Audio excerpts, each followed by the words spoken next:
Aduke, where they took a pass at each other sometime last year. I'm not sure if you guys saw it, but Mori. And then the moment I saw it, I sent a warning message to Aduke that, you know what? Don't go that route at all. Whatever that girl has to say, I feel courage. Perhaps after that, it is necessary for that to hear truth or not.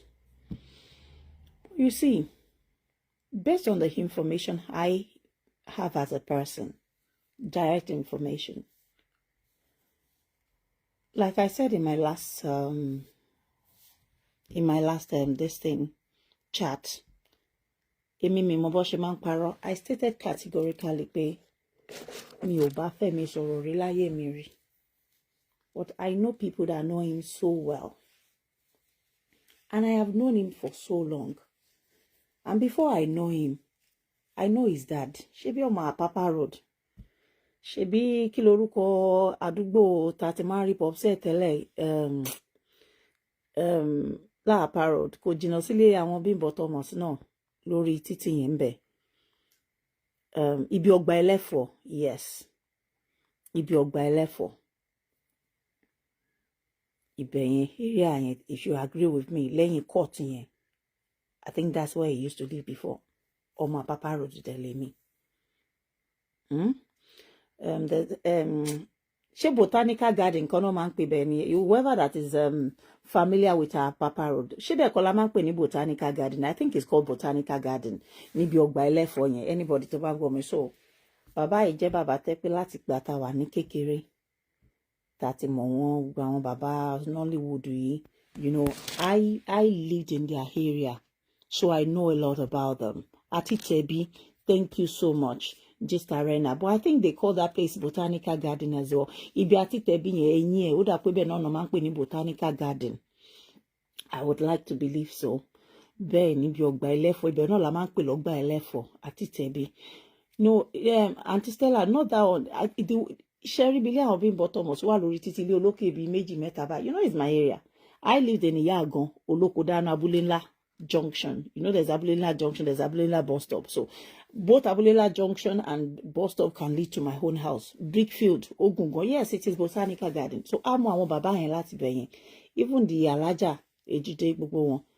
But Momo Femi nibo mi. Momo Femi lati governance àwọn Uncle Fatai, Ferry, Governor Ilorin. That's where I heard about them and the things, I don't know, whatever services don't for money, but yes, they're one of the honorable, because I have someone that is close to me that is also a politician in their midst. So, but he's not someone I'm close to. However, Yahweh, Wajayoti, Mumiti True, and to me. I'm not really into Nollywood, whatever. I'm not close to so many of them, yet I know some of them. And the ones that I know, they are, you know, their likelihood pe kamakade. Boya komaso lori IG. Boya won't like me, we message, hello, says, how are you? Otiton sibe. The few to mo pade gongori, I'm not someone that is so... I'm not that friendly. I won't say I'm not that friendly. I'm not so easy to uncurl. I don't come out of my shell on time if I'm not close to you. That's who I am now. I won't say I'm not friendly, but then, hello, I'm gone. Me in a close relationship with any one of them, and I don't think I have ever said they are wonderful people. They are doing well in their fields, but then, familiarity, I don't like it. Thank you so much for everyone telling that thing. So before me lo ni pe odu ni won ke sha imo foloko gbogbo wa ta nwo won nita, and ibo mi tan ro pe ati mo won gan amo won debe a le ma sọ̀rọ̀ because a ní cause láti sọ̀rọ̀ debe. So ó jẹ́ kí n rò pé ọ̀rọ̀ yìí ò gbọ́dọ̀ fọ́. Every angle tèmi rọra gbégbà nígbà tí mo ti bẹ̀rẹ̀ ọ̀rọ̀ yìí, ẹ máa rí pé mo gbégbà different angle pé a ò gbọ́dọ̀ la ojú wálẹ̀ kí gbogbo ọ̀rọ̀ yìí dàrú kó fọ́. And same thing náà ni mò ń sọ fún ọmọ yìí pé at the last year when she said wọ́n parọ́ mọ́ òun ni confirmed wọ́n kù káwọn kankan mọ́ ni, because ẹni tó fẹ́ yàwó fúnra rẹ̀ ó lè dé ní kó sọ pé òun ò mọ̀ mọ́ o, ó mọ̀ pé olóyìnbó níyàwó òun pé bọ́rọ̀ bá dẹ̀ ṣe rí inú ẹ̀ ó máa sọ. That doesn't mean pé ó wà right, but at least you should have a wrong impression or a right impression about something. Airing it out the way you feel, your perception of things, òun ni number one tí mo kọ́kọ́ fẹ́ gbọ́. Mo wá lè wá convince ẹ pé ìyàwó mi o, ìhun torí yẹn bẹ́ẹ̀ kọ́ o, ìhun torí yẹn bẹ́ẹ̀ ni o, ìyẹn ti yàtọ̀. Tó ti yé yín, ó jọmọ tí ò kí ń fọ̀rọ̀ sínú. Kò mi rò pé ńgbà tèmi wá síbí báyìí a package anything, torí mo ẹ rí pé mo fi topic Mewolaka síbẹ̀, and I don't think mi ò dárúkọ ẹ̀ kankan pa ẹ̀rí, but someone sent me a show Mewolaka, mo dẹ̀ gbọ́, mo mọ̀ọ́mọ̀ mo gbọ́ délẹ̀. Wọ́n ló ṣe update kan pé and the way she spoke, tẹ́ bá lọ wò lóòótọ́ ẹ máa feel pé ó ní nǹkan kan. You see, mo like táwọn èèyàn bá ń sọ̀rọ̀ ẹ dúró lójú kan. When someone says gbogbo nǹkan tó fẹ́ sọ à ń sọ fún ẹ báyìí pé o jẹ́ lọ jókòó ara ẹ jẹ́jẹ́, o jẹ́ má túra ẹ láṣìírí. That was Mewolaka's words. O jẹ́ má túra ẹ láṣìírí, o jẹ́ má túra ẹ síta bí ọmọ ọjọ́ mẹ́jọ, o jẹ́ má jẹ́ káwọn èèyàn mọ ohun tẹ́ ẹ ṣe tí ilé fi jó. Okay, perhaps there are some things bóyá tó ń hide táwa ò mọ̀, you know, bóyá àwọn náà máa bá wa tàn mọ́lẹ̀ sí. Bọ́ lọ́mọ tèmi mọ̀ yẹn, lọ́mọ tèmi bá sọ̀rọ̀ yẹn, Ìgbò ni, kò mọ̀ pé ó ń fọ̀rọ̀ kan sábẹ́ àwọn sàn. Tẹ́ bá Dùkẹ́ sọ̀rọ̀ ẹ sọ fún débi pé ṣé o mọ̀ pé bẹ́ẹ̀ ló ṣe rí màá. Mo sọ fún yín pé I have someone in between tó wà elderly tí wọ́n jẹ́ Aunty Femi tán dẹ̀ máa ń sunkún láàárọ̀ lọ́sàn-án lálẹ́ nípa ọ̀rọ̀ Aládùkẹ́. But you see, Mewolaka mentioned some points, and that is where I will go first before I address the whole issue again. As much as I do not want this to be messy, anybody tẹ́ bá wo show me ẹ rí pé gbogbo nǹkan tí mò ń ṣe ń bẹ̀ yẹn ni pleading with Oga Bello, pleading with Femi, pleading whatever it is that might have transpired between them should be left in the past, and we should focus on the future and progress of the child. You see, when Mewolaka said only Femi were justified láti lé Aládùkẹ́ jáde, ó ní tó bá jóun ni, ó ní Femi, she used the word pé ó mọ̀ pé wà tó wù yẹn ó tó kàn lé ẹ jáde lóòótọ́. Okay, that is okay if that is how you feel, Mewolaka. But now I'm going to bring your attention to some things again. Ori Bibai, I have watched you, supported someone before, and I have watched you bash that same person in a marriage. There's virtually nothing that goes on this Facebook that I don't see, except that I don't want to pick interest in the thing. Show you, the bad peace. There are things you said to only bring about peace, and that is also stimulating the conscience of people, right? Against Aladuke, on stimulate emotions on against her. You don't have to nail the thing.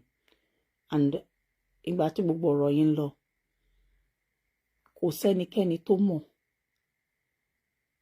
Ìgbà tẹ́nu ilé wọn dùn, kò sẹ́ni tó mọ̀. Ìgbà tí problem wà, tó bá jẹ́ problem ni tí wọ́n lè fọwọ́ bò ní kó dé sínú ilé ni. But ẹ rántí pé third party ti ọwọ́ bọ̀. Àwọn ọ̀rọ̀ tí ń jáde already. Ó lè má dọ́dọ̀ yín, má jẹ́ kí anybody play pity card lọ́dọ̀ yín. Aduke is ọmọ tí ó lè play pity card. Téèyàn bá lè tó máa jẹ bashing indoors for 1 year. Mélòó lóbìnrin mi ní tó ti dọlọ́kọ méjì, ọlọ́kọ mẹ́ta, ọlọ́kọ mẹ́ẹ̀dọ́gbọ̀n lórí social media yìí. Mélòó. Ihun tí wọ́n lè gbà nínú ilé ọkọ ẹ̀. Ẹlòmíì ò lè gbà. Bó bá jáwọn wà yẹn dùn mọ́wọ́ náà nú ni. Àwọn kọ́kọ́ wà ò ní complain nípa ìwà jókòó pa síbẹ̀ ni. Ẹ jẹ́ n bára mi sọ̀rọ̀. Ẹ̀yin lọ lé ọkọ méjì ni ò kì í ṣe èébú mọ́ báyìí o. Ó lọ mẹ́ta ò kì í ṣe èébú. Ibi tó bá rọ̀yàn lọ́rùn tó bá mú sí mi wá bá ẹ ló máa jókòó sí. Mo máa takú sílé ọkọ mi ìyà ló ń jẹ́ bẹ́ẹ̀. Bẹ́ẹ̀ ni. Torí ẹ̀ bá yí. Tó bá jẹ́ ńgbà ta lọ́mọ yìí fẹ́ para ẹ̀ ó ti para ẹ̀ ni. Ẹ torí nǹkan kan tẹ́ máa wá yí mọ́ lẹ́sẹ̀. You cannot come out and start telling her pé ó wà justified láti lè jáde ṣe bóbìnrin ni wọ́n náà Mewolaka. Bó bá sọ̀rọ̀ fún ẹ lọ́hùn. Ọ̀rọ̀ tí iṣẹ́ rí bẹ́ẹ̀ mi ṣe dá sọ̀rọ̀ kí ló dé tí mi ò máa bá Fẹ́mi. All I was, emphasizing on is that he needs to live a source of livelihood. She hasn't killed anybody. Hello? Kò pààyàn men. Wọ́n ọ̀dọ́ nínú ilé ọkọ ẹ̀. Hello? Kò jalè. Kò yàdí. Kò dó bàbá ọkọ. Kò dẹ́gbọ̀n ọkọ. So kí ló fẹ́ fà? Kí ni ohun tó ń bọ̀ lókè tílẹ̀ ò gbà? Kò sẹ́ni tó mọ̀ ṣe tán níwájú Ọlọ́run ìwọ fúnra rẹ̀ tó ń sọ̀rọ̀ tó ní pé kinní kan Mewolaka. Ó mọ̀ kémi ò dárúkọ ẹ rí. But you see, you are throwing Aduke under the bus with that chat you did. You threw her under the bus. Obìnrin dẹ̀ ni wọ́n náà fúnra rẹ̀. I hope you are watching me now. That I will not tolerate. It's not going to happen. When you talk that way, then we will be forced to say the things that we know as well. And you say you don't want to make it messy. If you don't want it messy, don't sọ fún yàn pé o jẹ́ lọ máa ní kó bẹ́ẹ̀ bàbá ọkọ ẹ̀. How much do you know then? You know nothing. Whoever telling you, giving you information is giving you false narrative. I, Abike, personally, ọwọ́ ni mo fi ń sọ yà yìí. I sent more than 8 people. More than 8 people. And mo ṣe sọ, mo ní mo gbé orí pamọ́. Because me, if I as a blogger last year. Oh, sorry, what you did blogger? No. Daddy, Afa, Alaji, Lagbaja. Ọ̀rọ̀ yìí dọ́dọ̀ ẹ̀mí àná. Ta ló sọ fún ẹ pé wọn bẹ̀bẹ̀ bó ló ti gbọ́ information. Bàbá Adebayo Salami kọ́lọ̀ ń jẹ́ kẹ́ ẹ pẹ́. Ọlọ́run á fún yín lẹ́mìí gígùn bàbá. Ẹ mọ̀ fúnra ara yín pé wọ́n bẹ̀bẹ̀ pa. Daddy. Ẹ mọ̀ pé wọ́n bẹ̀bẹ̀ pa. Ó máa ní bàbàlagbà. Wọ́n ní kò sírú ikú tó ń bá kí tó fẹ́ pé bá dé bàgbàlagbà kíní kan tí wọ́n ní bá po lórí ẹ̀ ń bẹ àbí báwọn náà ṣe máa ń sọ. Bàbá, ẹ mọ̀ pé wọ́n bẹ̀ yín dádì abẹ́pá ni. Àmọ́ gbogbo ibi tá a dé náà, ẹ̀yin náà ní ká tún ṣe lọ máa wẹ́yọ̀ náà yín. Bàbá wa tá a rí ṣe bá bẹ̀ Ọlọ́run ní kó bá wa bẹ̀ yín. Ọlọ́run fún ara ayọ̀ yín nínú. Ẹ mọ̀ pé a bẹ̀bẹ̀ débi téèyàn ń bẹ̀bẹ̀ dé dádì. Ẹ̀yin ní kọ́kọ́ lọ́bẹ̀ bá ṣe ń bẹ̀ yín là ń bẹ Fẹ́mi. Ẹ jẹ́ ń yọ kíní ríngì kíní mi kúrò ó ti stop on me. I will disconnect it. Kò ní jẹ́ ń gbọ́ràn tí ń bá disconnect it. A bẹ̀bẹ̀ èmi fún ara mi. But tí Aduke bá fẹ́ dún, máa ní shush. You have to keep apologizing. Bàbá wa bẹ̀yàn bó bá lóhùn gbọ́ ṣe bẹ̀yàn àgbà kámú. You don't fault your fellow women. Láì mọ orú nǹkan tí wọ́n tán dojúkọ nínú ilé. Kò dẹ̀ sẹ́ni tó mọ̀ ṣe tán. Ẹ má jẹ́ kí anybody post as áńgẹ́lì ń bí báyìí. Ọkọ ẹni aláàrin fi ẹni ni. Ẹ gbàgbé gbogbo nǹkan tí ò bá ṣẹlẹ̀. Bí n bá wà pẹ̀lú ẹ fódìdí ọdún méje bí n bá pa ẹ́ tí ó ṣàìsàn owó òwọ́n lọ́wọ́ ẹ okó òkú mọ́ ẹ lábẹ́ ìgbà tó fẹ́ ṣàgbèrè orí okó lò mi ò pa okó àtìyàwó ẹ mi ò fògùn pa. What the hell are we talking about here? Are you for real? Shit happens. I've told you this era tí àwọn ọkùnrin fúnra ara wọn ń ṣe pírígidi ogun. Bẹ́ẹ̀ bá délé babaláwo kọ̀ọ̀kan ilé àfà. Ẹ bá wo ratio yẹn bẹ́ẹ̀ bá ń bóbìnrin méjì ń bẹ ẹ bọ́kùnrin 10 lórí ìjókòó àtàwọn young boys àwọn kéékèèké kí náà wá kí ló sọnù lọ́wọ́ wọn. ṣé bí báyé kálukú ṣe máa dá ló ń lé kiri as long as tó bá pààyàn ó bá tèèyàn jẹ́ báyé mi ṣe máa dá báyé àwọn ọmọ mi ṣe máa dá ni mo lé kiri wọ́n kálágbájá mọ́lé babaláwo so fucking what. Àfà tó ń ṣe gbogbo tírà fún yín kí ná jó ewé mélòó náà papọ̀ kan tó lọ mọ́ tírà kan tó dé sínú awọ. Bó bá lọ lé aláfà náà bọ́n ṣe ìṣègùn náà kọ̀ nínú Kùránì tó fi ń ṣáájú bẹ́ẹ̀ ni Yorùbá ẹ̀ nìyẹn gbogbo ohun tó bá wá ń pè ní Arabic ní èdè Lárúbáwá yín èmi ò mọ̀ àmọ́ ìṣègùn ni bó pa àwọn àfáà mi wọ́n pa màálù bó pa àwọn àfáà mi wọ́n ló máa pẹran bó lọ lé babaláwo wọ́n pa sẹ́mu ẹran bó lọ lé wòlíì míì àwọn kérúbù wọ́n á ṣẹlẹ̀ wọ́n á sọ fún ẹ máa lẹ́ran àgbò ẹ máa ní àgò tí wọ́n ń lù ẹ máa lágò wọ́ọ̀lù ẹ máa ní ìjókòó ẹ máa ra ṣíà ẹ máa ra gbẹ́ ẹ máa ra wo ẹyọ kan lọ́lọ́run gbogbo ẹ̀sìn tá a bá máa ṣe ọ̀kan lọ́lọ́run àtọ́níṣẹ̀ṣe àtọ́níkìníṣọ tẹ́ bá wá káyàn mọ́lé babaláwo ó lọ pààyàn bẹ́ẹ̀ ni ṣé mọ̀ pé ó ń dúbọ̀ ẹ má gbélé lórí Mewolaka gbogbo bí tó sọ̀rọ̀ dé pátá ni mo gbọ́ ẹ bá gbélé lórí ẹ wá bínú mi ajáde tán fúnra wa bàjẹ́ we will be back into fracas ẹ dẹ̀ mọ̀ pé mi ò kí ń ṣe but what you said is throwing that woman under the bus. Whoever giving you information, tell them to release what they have. I'm sure pé Fẹ́mi náà mọ̀ pé that very voice note tó ń gbé kò lè favour Fẹ́mi náà tó bá jáde sínú movie industry. Kò ń ṣọ̀rọ̀ tó gbọ́dọ̀ favour Fẹ́mi.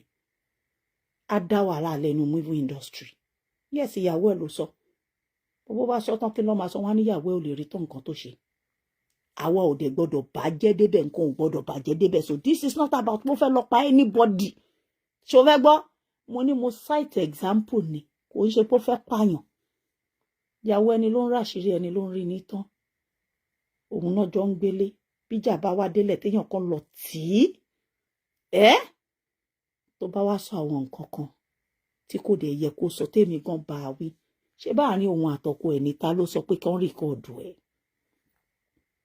ṣó lọ kọjú sí bàbá ni pé òun fẹ́ pa ni àbó kọjú sọmọ ńgbò bá wà nílé wọn fódìdí ọdún 7 tí ò sọmọ tó ṣánkún níbẹ̀ ọkọ owó sáfẹ́rẹ́ lọ́wọ́ ẹ̀ kò tọrọ jẹ́ kọ̀ràn yẹn ń boom sí ni kọ̀ràn yẹn ń thrive sí ni come on what are we talking about gbogbo ohun tá a fẹ́ ni pé gbogbo ilé tọmọ wa ọkùnrin àtobìnrin bá máa yà kásìkò wọn san àdúrà tó ń gbàǹjọ gbéyàwó nìyẹn pé Ọlọ́run jẹ́ kásìkò ẹ̀ san mọ́ mi tó bá wá ní ká wá wò láàrin ọdún 2 ṣásìkò ẹ̀ san àbí kò san ó san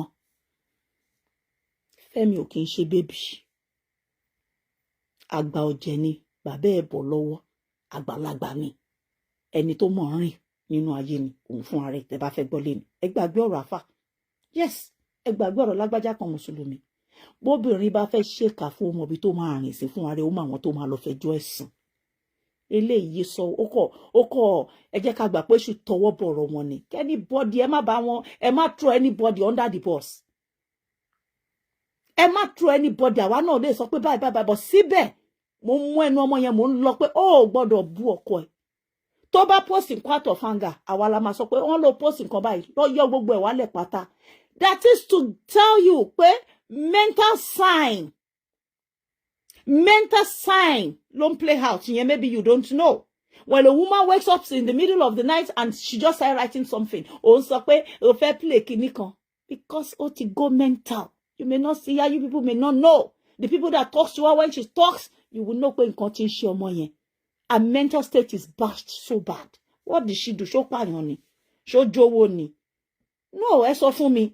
Show do ẹ̀gbọ́n ọkọ ẹ̀, show do odo ọ̀rẹ́ ọkọ ẹ̀ ni. Kò sí nǹkan tó jọ bẹ́ẹ̀ yẹn. The worst ni ẹ táwọn ọkùnrin máa láwọn ò lè bí ẹ bẹ́ẹ̀ àwọn ọkùnrin kan tún wà wọ́n tún bí ẹ gbàgbé wèrè. Hello? Àwọn ọkùnrin kan tún bí ẹ. Inú ilé ẹni láti ẹ̀yin iná náà nìkà ẹ̀yin ogbó ẹ̀yin social media. Àwọn ọkùnrin tán dóyàwó wọn wà tó bá sọ̀dí tó ṣe lọ dóko wọn á tún bí ẹ. Ó lè lóhun ò ní fọwọ́ kan mọ́nu ilé bọ̀ àṣírí yẹn ò ní tú síta tẹ́ bá fẹ́ gbọ́. Kò sí ohun tójú ò ti rírí. Ọkùnrin tíyàwó ò fọwọ́ kàn àbí tí nǹkan kan ń ṣẹlẹ̀ èmi inú wọn ń wá ọmọ ni wọ́n ṣàgbèrè wọ́n dẹ̀ justify èmi ti rírí ẹni tó ṣàgbèrè tó gbọ́mọ wá láti ta tó ọkọ lẹ́sìn ni tán ṣèyàwó Wọ́n sì bẹ̀ wọ́n ṣe gbogbo ẹ̀ fúnlẹ̀ ń ṣe yàn kọ́kọ́ mọ̀ èèyàn kọ́kọ́ mọ̀ má gbọ́mọ yẹn lọ́wọ́ ẹ̀bẹ̀ ṣẹ́ ẹnu ẹ báyìí má ṣe irú ẹ̀ mọ́ láyé ẹ o ti rí mi bẹ́ẹ̀ kó tó fẹ́ mi pé mi ò lè pamọ́. Ìyẹn tún kọ́ so kí lójú òrírí ẹ sọ fún mi ohun tójú tèmi rírí lèmi ń sọ yìí tí mo fẹ́ ti gbọ́ ó ṣẹlẹ̀ nílùú London yìí kò sí ohun tí ojú òrírí ọkùnrin mọ bí kùdìẹ̀kùdìẹ̀ tòun obìnrin náà mọ títí ẹ̀ inú ilé ẹni la ti ń jẹ̀kù tí onídòdó tára ará àta ò ní gbọ́ kálukú sèfù ara ẹni ọkùnrin bá lọ́mọ tẹ́lẹ̀ bó bá ní iṣu bó bá lọ fi ọmọ kan kó má jẹ́wọ́ fún kí nǹkan kan bá ṣẹlẹ̀ kan lọ kó yàgàn tó bá lọ́ta ọkùnrin náà á bo ní kálukú ló ní kùdìẹ̀kùdìẹ̀ títí ẹ̀ ẹ gbàgbé wèrè. Fact you don't just go telling her pé o fẹ́ lọ at what stage ìjà tó ti wà lẹ̀ láti 2024 365 days lọ́mọ yìí fi sun ẹkún more than 365 days up till this moment ló fi ń bẹ̀bẹ̀ ìjọ tó ń dá ẹrù ẹ̀ síta ó ń pe màmá ọkọ ẹ̀ ó ń sun ẹkún yọ̀bọ̀ mọ́mí iṣẹ́ yìí náà bí lè pé mo lè ṣe kinní Ọlọ́run ò ní jẹ́ kán di ẹrù ọ̀ràn lé yín lórí láyé yín tó ń bá dìlé yín lórí kẹ́yìn gangan kan ayé di ẹrù ọ̀ràn lé yín lórí kẹ́ má rí ọwọ́ yọ mẹ́ kẹ́ má rẹ́sẹ̀ yọ kán di gangan kẹ́ má gbóhùn ara yín kẹ́dẹ̀ mọ̀ pé nǹkan yẹn bẹ́ẹ̀ ìjọ yẹn lẹ máa mọ̀ pé yes ayé wà wọ́n di ẹrù ọ̀ràn lé yín lórí kí ni bullshit kí là ń gbé tẹ́ ń gbìn marriage work money yẹn kẹ́ni body má tọwọ́ bọ̀ this very one má tọwọ́ bọ̀ tó bá tọwọ́ bọ̀ èmi àti ẹ máa fèsì ara wa má tọwọ́ bọ̀ ẹ má throw Aduke under the bus bí ẹ kó ṣe nǹkan burúkú kan kó lọ bẹ̀bẹ̀ ẹ̀bẹ̀ bíi ti mélòó ẹ lẹ pé Jésù wà bí kẹ lọ jí Muhammadu lókè kẹ ní pé kó kúkú wá dọ̀bálẹ̀ fáwọn àbí ta ló kù tá a ti pè mo fẹ́ mọ ẹni tó kù tí a ti pè governor ex-governor ó ti dá sọ̀rọ̀ yìí àìmọye àwọn èèyàn ti dá sí ọ̀rọ̀ yìí àti lọ bí àti lọ sọ́hùn I told you pé mi ò fi face mi wọ̀n mo ti pe àwọn ọba kan kò sì sí kankan you see and just like we said pé when a man is turned they are done men do worse things to women wọ́n dẹ̀ ń bẹ̀ wá tẹ́bẹ̀ yẹn bá pọ̀ jù a máa ń gbọ́nà men do worse things to women wọ́n pe ìyá tó bí wa wọ́n pe bàbá wa wọ́n pa àwọn ẹbí àwọn ìyá dẹ̀ pa láṣẹ fún wa when you are from a noble background there are things tí wàá filẹ̀ fọlọ́n because I heard you referring to him as a noble background kò sẹ́ni tí ò wá from noble background but ọmọ tó wá láti noble background náà tí wọ́n bá báṣì mental state yẹ gbàgbé wèrè á di street background á di ìrọ̀fọ̀rọ̀fọ̀ background by reaction yes kò sí bó ṣe lè ní noble background tó tí mental health tó bá ti play card nínú orí ẹ̀ inú ayé ẹ̀ kò sí nǹkan tó lè ṣe sí mọ́ èèyàn á ṣì wà wò àìmọye àwọn tán láwọn journalist lẹ́ni tó jẹ́ pé àwọn ọmọ noble background iṣẹ́ ẹ̀dí wọ́n ṣe ń ṣe yamayama lórí social media ọmọ former governor tó lóhun journalist ni kí lójú wọ́ òrírí what are we talking about here tẹ́ bá mess pẹ̀lú mental state èèyàn every other side here no matter how noble your background is no matter how much pedigree you carry so don't throw her under the bus with irú show yẹn you said ọ̀pọ̀ ẹ̀ justify kò sẹ́ni tó mọ̀ ṣe tán o if you check yourself very well gbogbo bí tó ti ń bọ̀ ìrìn àjò ẹ tó bá sọ wọn pé nǹkan wà justify láti ṣe báṣabàṣa ìwọ lè accept yẹ but well we are not settling for less when it comes to our dignity here she has done what she ought to have done as a woman ó ti pèrò ó ti para ó ti pè gbogbo èèyàn when Femi was going out recently one of my aunties still stopped him tó ń ṣe kíní movie wọ́n ń ṣe polówó kan ní Sùúrùlérè jọ mo fẹ́ bẹ́ẹ̀ sọ̀rọ̀ gbé wọn sí coming pé kò possible so you see we cannot decide for him I hope pé jọkanjọkan akọ̀jẹ́ àrò pé well ṣẹ́rí social media mess wàhálà títí ẹ̀yìn nìyẹn tẹ́ ń fa left and right kò síjà tí ó lè parí but telling the world pé ìwọ ló mọ nǹkan tó o ṣe ìwọ ló mọ àwọn nǹkan kan tó o ṣe pé ìwọ náà mọ̀ pé nǹkan tó ká mọ́ ẹ lọ́wọ́ ẹjọ́ torí Ọlọ́run ṣọ́ ká òkú èèyàn mọ́ lọ́wọ́ ni ṣó pààyàn ni mò ń béèrè ni o ṣàárẹ̀ ni tó pa tó tì mọ́ kọ́bọ́ọ̀dù àbọ̀n lórí èèyàn lábẹ́ bẹ́ẹ̀dì ẹ̀ I just want to know now you are saying ó fẹ́ lu ọmọ ẹ̀ láti gather pity party I mean come on only a senseless person will not have pity on her pẹ̀lú nǹkan tó gbé dání àti tọ́jú ọmọ special need ó ń ṣe nǹkan tó easy ọmọ special need tó fún ní gbogbo owó ayé tán fowó tọ́ ìyẹn ò yọ condition rẹ̀ kúrò pé òbí ẹ̀ ò ní lálàṣí láti tọ́jú ẹ̀ kò ń ṣe lálàṣí ìnáwó kò sẹ́ni tí ó mọ̀ pé àwọn ọmọ yẹn spectrum wọn ọ̀tọ̀ọ̀tọ̀ ni èmi à máa nà ní all day èmi à máa sáré kiri bọ́dẹ̀ ṣe ń sáré kiri kọ́ má bàa forí gbá bẹ́ẹ̀ ló bí ẹ̀ náà láti sáré lè kọ́ máa mú so kọ́ máa tù nínú kọ́ máa fún lóúnjẹ kọ́ máa fún láwọn nǹkan tó láìkì. Do you understand? It requires more than money. It requires both parents' presence. And whereby Tiwon were present for your conto were present if must not be traumatized because she's done some things wrong. Because oyakoto un no so ye pe ohun to un se yen gangan lohun fe mo. Ohun to so po se yen ó fẹ́ mọ̀. Ohun to lo se yen ó fẹ́ mọ̀. So that ohun te e fẹ́ gbọ́ gangan to sọ fún yín l'other side ẹ lè kúkú gbọ́ lẹ́nu ọlọ́rọ̀ pẹ̀lú evidence. Tí mo dẹ̀ bí Ọlọ́run pé kẹ́ má ti débẹ̀. Because mi ò ní gbà fún. Mo ti sọ fún pé ohun ẹ ò gbọdọ̀ bọ́ta sórí social media. Àti gbọ́ ọ̀rọ̀ lẹ́nu ohun gbogbo ẹni tá rán lọ sọ́dá side àti gbọ́ ọ̀rọ̀ lẹ́nu títí wọn náà. Do you understand? It's not fair. You don't do that. You don't bash her. Obìnrin ni ẹ́. Ó mọ̀ pé mi ò dẹ̀ ń dárúkọ ẹ̀. Mi ò ń dárúkọ ẹ̀. And you know I like you. Mi ò ń dá sọ̀rọ̀ jà yín. But don't go there in this very one. If you cannot afford to be liberal, right? Just the same way tell me only bash Femi. Don't go bashing Aduke. If you bashing Aduke, Abike, will come and face you, Mewolaka. Now I'm out of fracas. But I think it's very unfair on the lady. More story one. The same way tell me no me if I can bash Femi. Ebeni mo be Femi last time. You don't do that. You knew that this lady was going to be quitted. She was going to get eviction. Nílùú òyìnbó ẹ máa gba prior notice tí ó bá kù 48 hours kan dé ọ̀dọ̀ ẹ wo ti gba letter. Can Femi afford to say there's any recent letter? A mọ̀ pé wọ́n máa ń ṣe backyard job ní Nigeria. He's a lawyer. He's in the field. He knows how to do it. Anybody tó bá láwọn títí ẹ mọ̀ bí tẹ́ ti máa lọ serve tó bá fẹ́ pè ẹ́ sí court tó fẹ́ fi ṣe dark and jill kini ẹ máa rí lẹ́sẹ̀kẹsẹ̀ wọ́n á lọ lé letter yẹn mọ́bì kan wá ya photo ẹ̀ fún court pa wọ́n ti serve onítọ̀hún. Yes. Now, whilst the lady was in the marriage, wọ́n ta ibi báyìí. Ọmọ yẹn ní pé kò sí any form of loan tóun tọwọ́ bọ̀. Wọ́n jọ ń join gbogbo nǹkan tí wọ́n jọ ń ṣe papọ̀ ni. Whatever she earns from that shop is also spent nínú ilé in the marriage. Kòkó sápò. Ẹnu ìgbà tó ní pé last year gbogbo ìjà bẹ̀rẹ̀, òun náà try àbóhùn àrí lawyer. She was left with no money, nothing. Èèyàn tí ó lè concentrate when somebody is madly in love. Wọ́n lè ṣiṣẹ́. She's a full housewife. Ó ń ṣe business yẹn on the side. Ó fún àwọn èèyàn síbẹ̀. Ẹ̀kọ̀ọ̀kan ló lóun máa ń lọ sí shop nítorí ọmọ òun. Not all the time. Full housewife ni. I mean, you know what the law says abroad, whether it's loan or whatever.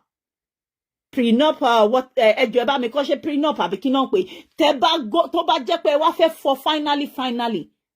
This is a court wedding, legal wedding. Kò sí ní anything tó bá wà ńbẹ̀ yẹn legally ó ń láti lọ 50-50 ni.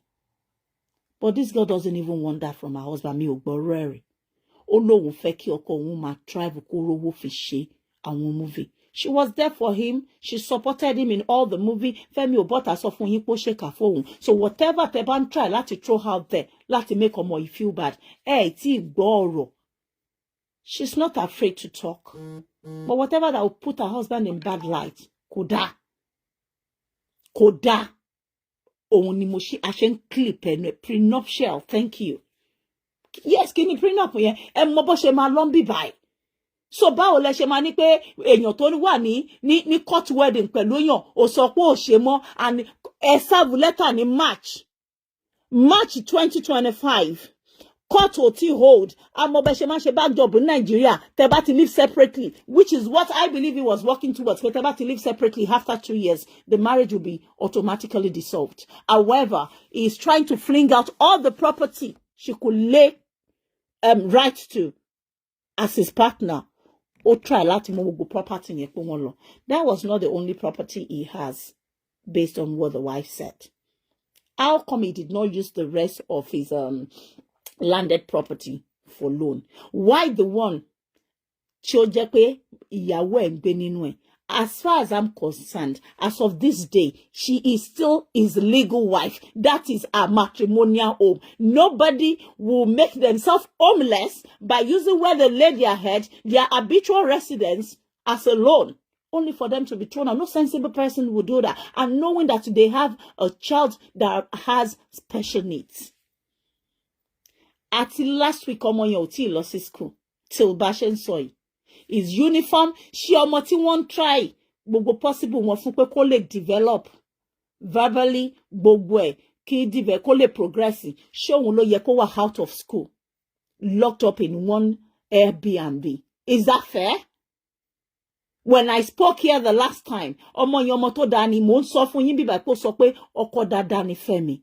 Ẹ̀yin ò ṣe wo ojú pé bóyá èṣù kọ̀ wà rí àwọn people yìí ni. And that was what she told me. If she didn't say so, I wouldn't say, ó ní ọkọ dáadáa lọ́kọ òun.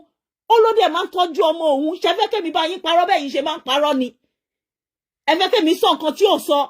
Kì í torí pé nǹkan ṣẹlẹ̀ láàrin wọn sì kì í sí pé Fẹ́mi ó ní kò tọ́jú ọmọ. Èmi ò bá yín sọ sáìdì pọ́ ní kò tọ́jú ọmọ rí ẹ lọ. Ó ló tọ́jú ọmọ ẹ̀ whilst they were in the marriage. The wife said he was a caring father. And I'm still saying it, I'm reiterating it based on her words. She said, ẹ lè quote me in case she tries to change this in court lọ́jọ́ wájú pé mo sọ pé òun ló sọ fún mi that Femi is a caring father. And I have it on my phone, evidence. Ó ní àǹtí, no, he was a caring father sí ọmọ òun whilst àwọn wà no marriage. That is up to 2024. I said even after 2024, òyìn wá ń kọ́, ó ló ṣì máa ń send owó oúnjẹ sí ọmọ òun up till oṣù tá a wà yìí. Ṣé gbọ́? Owó yẹn wá lè má tó nítorí ohun táwọn jọ ń ṣe tẹ́lẹ̀ is like 60-40. So it means someone still has to provide either 60 or 40 to balance the equation of the needs of that boy.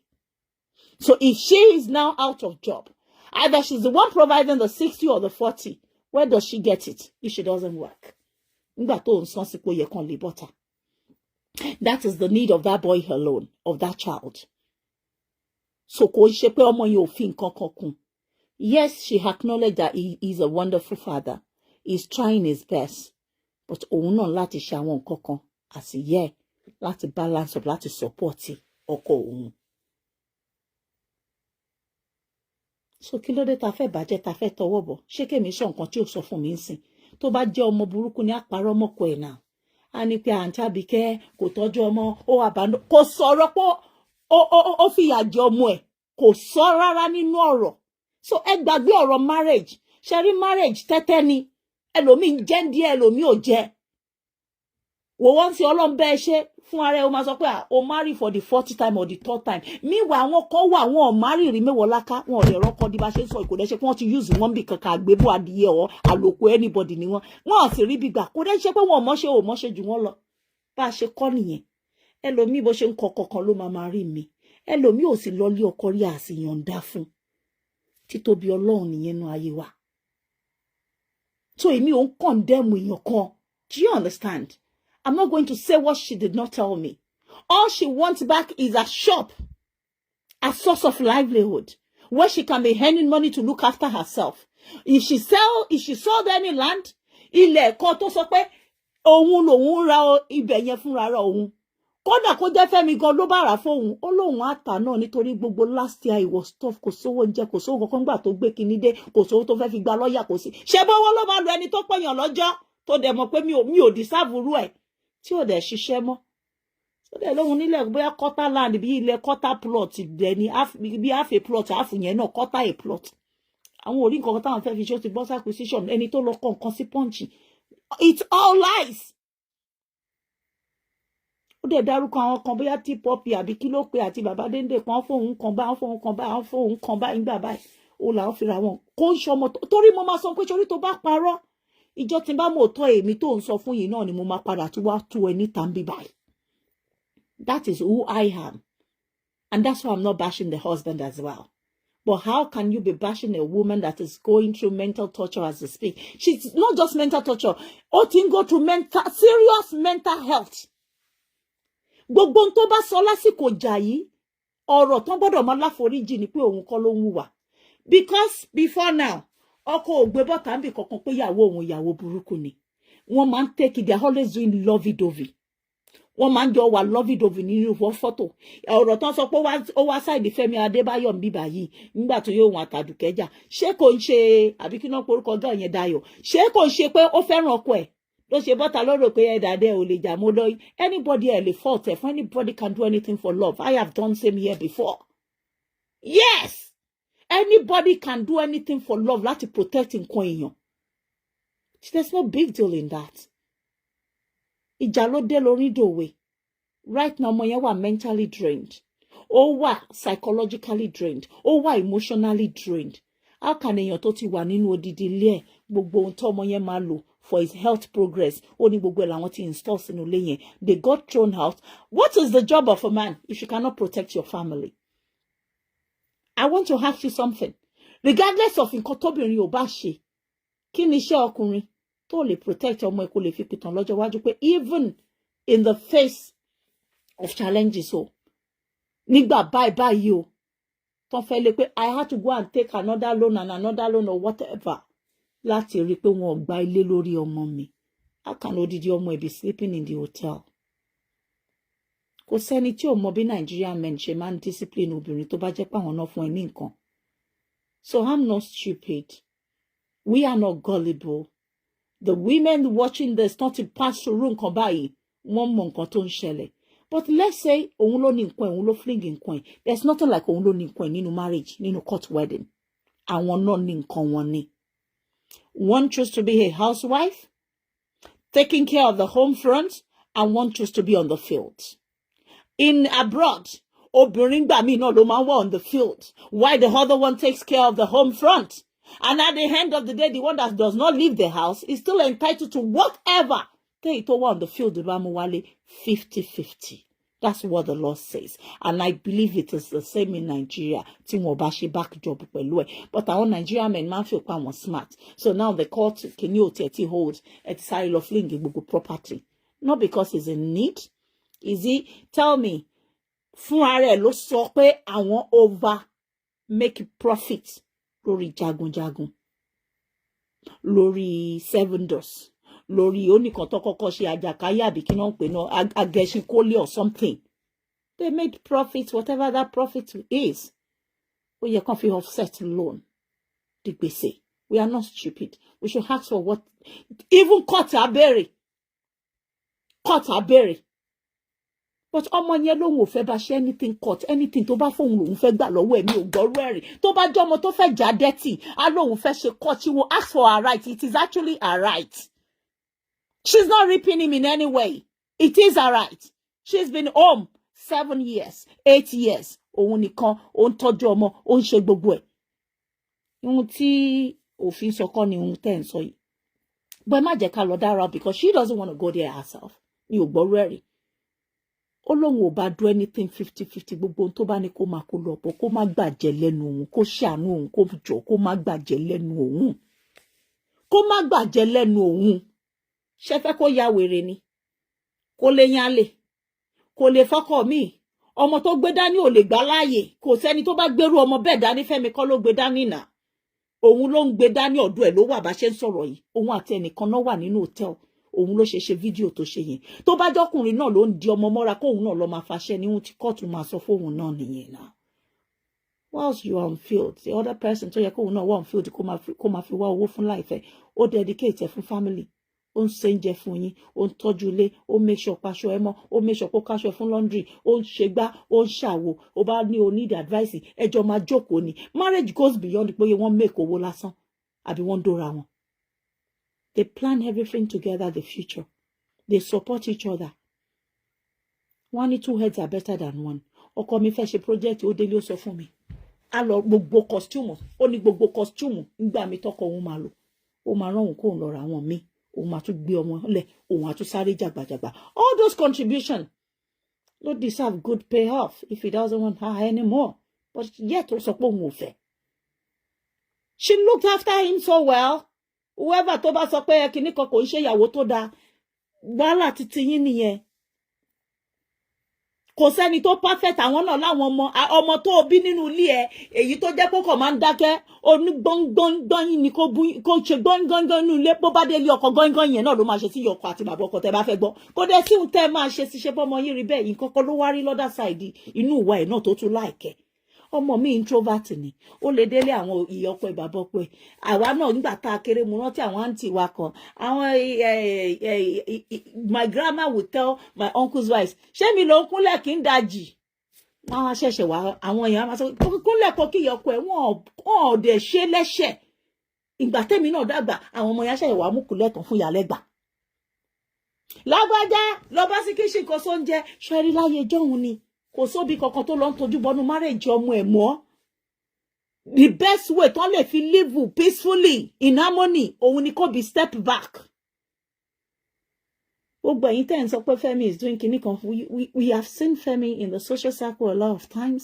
It was this girl that does not feature a lot in social circle because she has a lot of pressure from that child.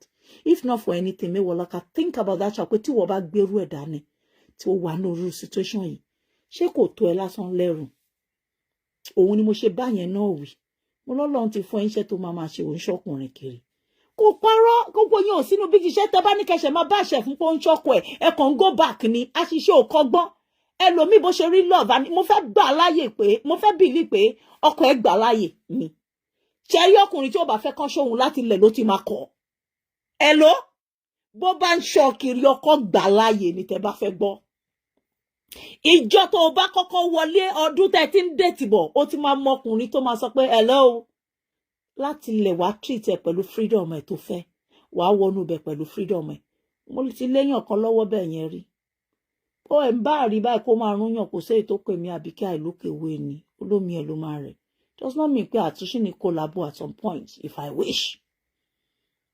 Ọkùnrin tó bá máa ní trait àgbèrè láti ilẹ̀ nìyàn ti máa mọ̀ obìnrin náà tára ẹ̀ bá máa jowú tẹ́pọ̀ ní ẹ̀ta ló ń bá sọ̀rọ̀ èmi ò ráyè ẹni láti lè rí èmi ò ṣe rí pẹ̀lú ọkùnrin kankan ẹni tó jù mí lọ dáadáa ni mo bímọ fún so kò mi ò mọ gbogbo à ń ṣọ́ fóònù èèyàn èmi ṣẹ́rí mo máa ń sọ fún yín every time why it is good to be streetwise ẹ gbàgbé gbogbo morality show tẹ máa ń ṣe tẹ máa ń fẹ́ make everything look perfect and finicky tí ò necessary yẹn kò need mistakes are allowed to happen in marriages. Shortcomings are permitted. Yes, that is why it's called an institution where you learn and where you fail and where you redress your mistakes. That's why it's an institution we are there to learn. We're not there to exhibit our perfection. Marriage, institution, tolu eti ma face challenges ni. Àmọ́ tó mo pe èdè kan, mo ní inú marriage nìyàn ti máa adjust ìwọ̀n tí kálukú fẹ́ mọ́ra wọn ẹ máa rẹ́ lòmíì ń bẹ̀ mo ti sọ fún yín pé background ọ̀tọ̀ọ̀tọ̀ kálukú ti ń bọ̀ ìwọ̀n tó fi rèéṣẹ̀ lọ́dọ̀ yìí àtọ̀ sí tó fi rèéṣẹ̀ mi lọ́dọ̀ tiwa background ọ̀tọ̀ọ̀tọ̀ orientation ọ̀tọ̀ọ̀tọ̀ lájọ ní but we are coming together for a common reason based on both of us choice àjọ agree ni our agreement to come together as one so tábà tí wàá lè jọ agree pé despite your flaws I still want you as my woman despite his flaws I still want him as my man. Then I like to adjust láwọn ibìkan and tolerate each other. Mi lọ bẹ̀ láti lọ learn, láti lọ wà perfect. Do you understand? You make the mistake, you undo your mistakes, you do it again, you undo it again. You see, tẹ́ ma fi jọ bára yín mu. The fact pé ẹ̀dẹ̀ jọ ń dágbé tí wọ́n náà dẹ̀ mọ̀ pé marriage èèyàn kan wà níbìkan kò ń ṣe perfection sitting o. Tolerance ni. And good management of one another's behavior.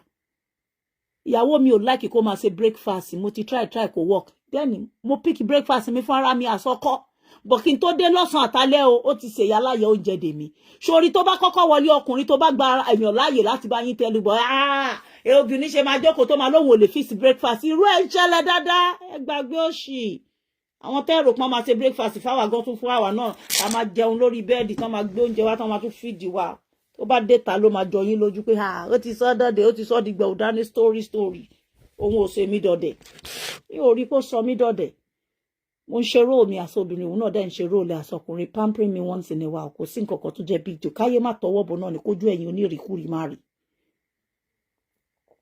wọ́n tó ṣe máa sọ fún ọmọ pé ihun tó ṣe ó tó kàn dẹrù ẹ̀ sí ìwọ ò ṣe nǹkan kan rí láyé tí ẹ̀mí tó ti ń bọ̀. Kò sẹ́ni tí ò lè ṣe anything. Don't say that to her. And grow and learn. And then grow nínú marriage. Kò sí anybody tó mọ̀ ṣe ń bì kankan. Ìhun tó mọ̀ ṣe léni tán bá ṣì ń correct ẹ tó bá yá wá mọ̀ ṣe. He said, thank you. The rise and fall. Kò ní meaning. The fall náà tún máa ń rise. Kò ní meaning.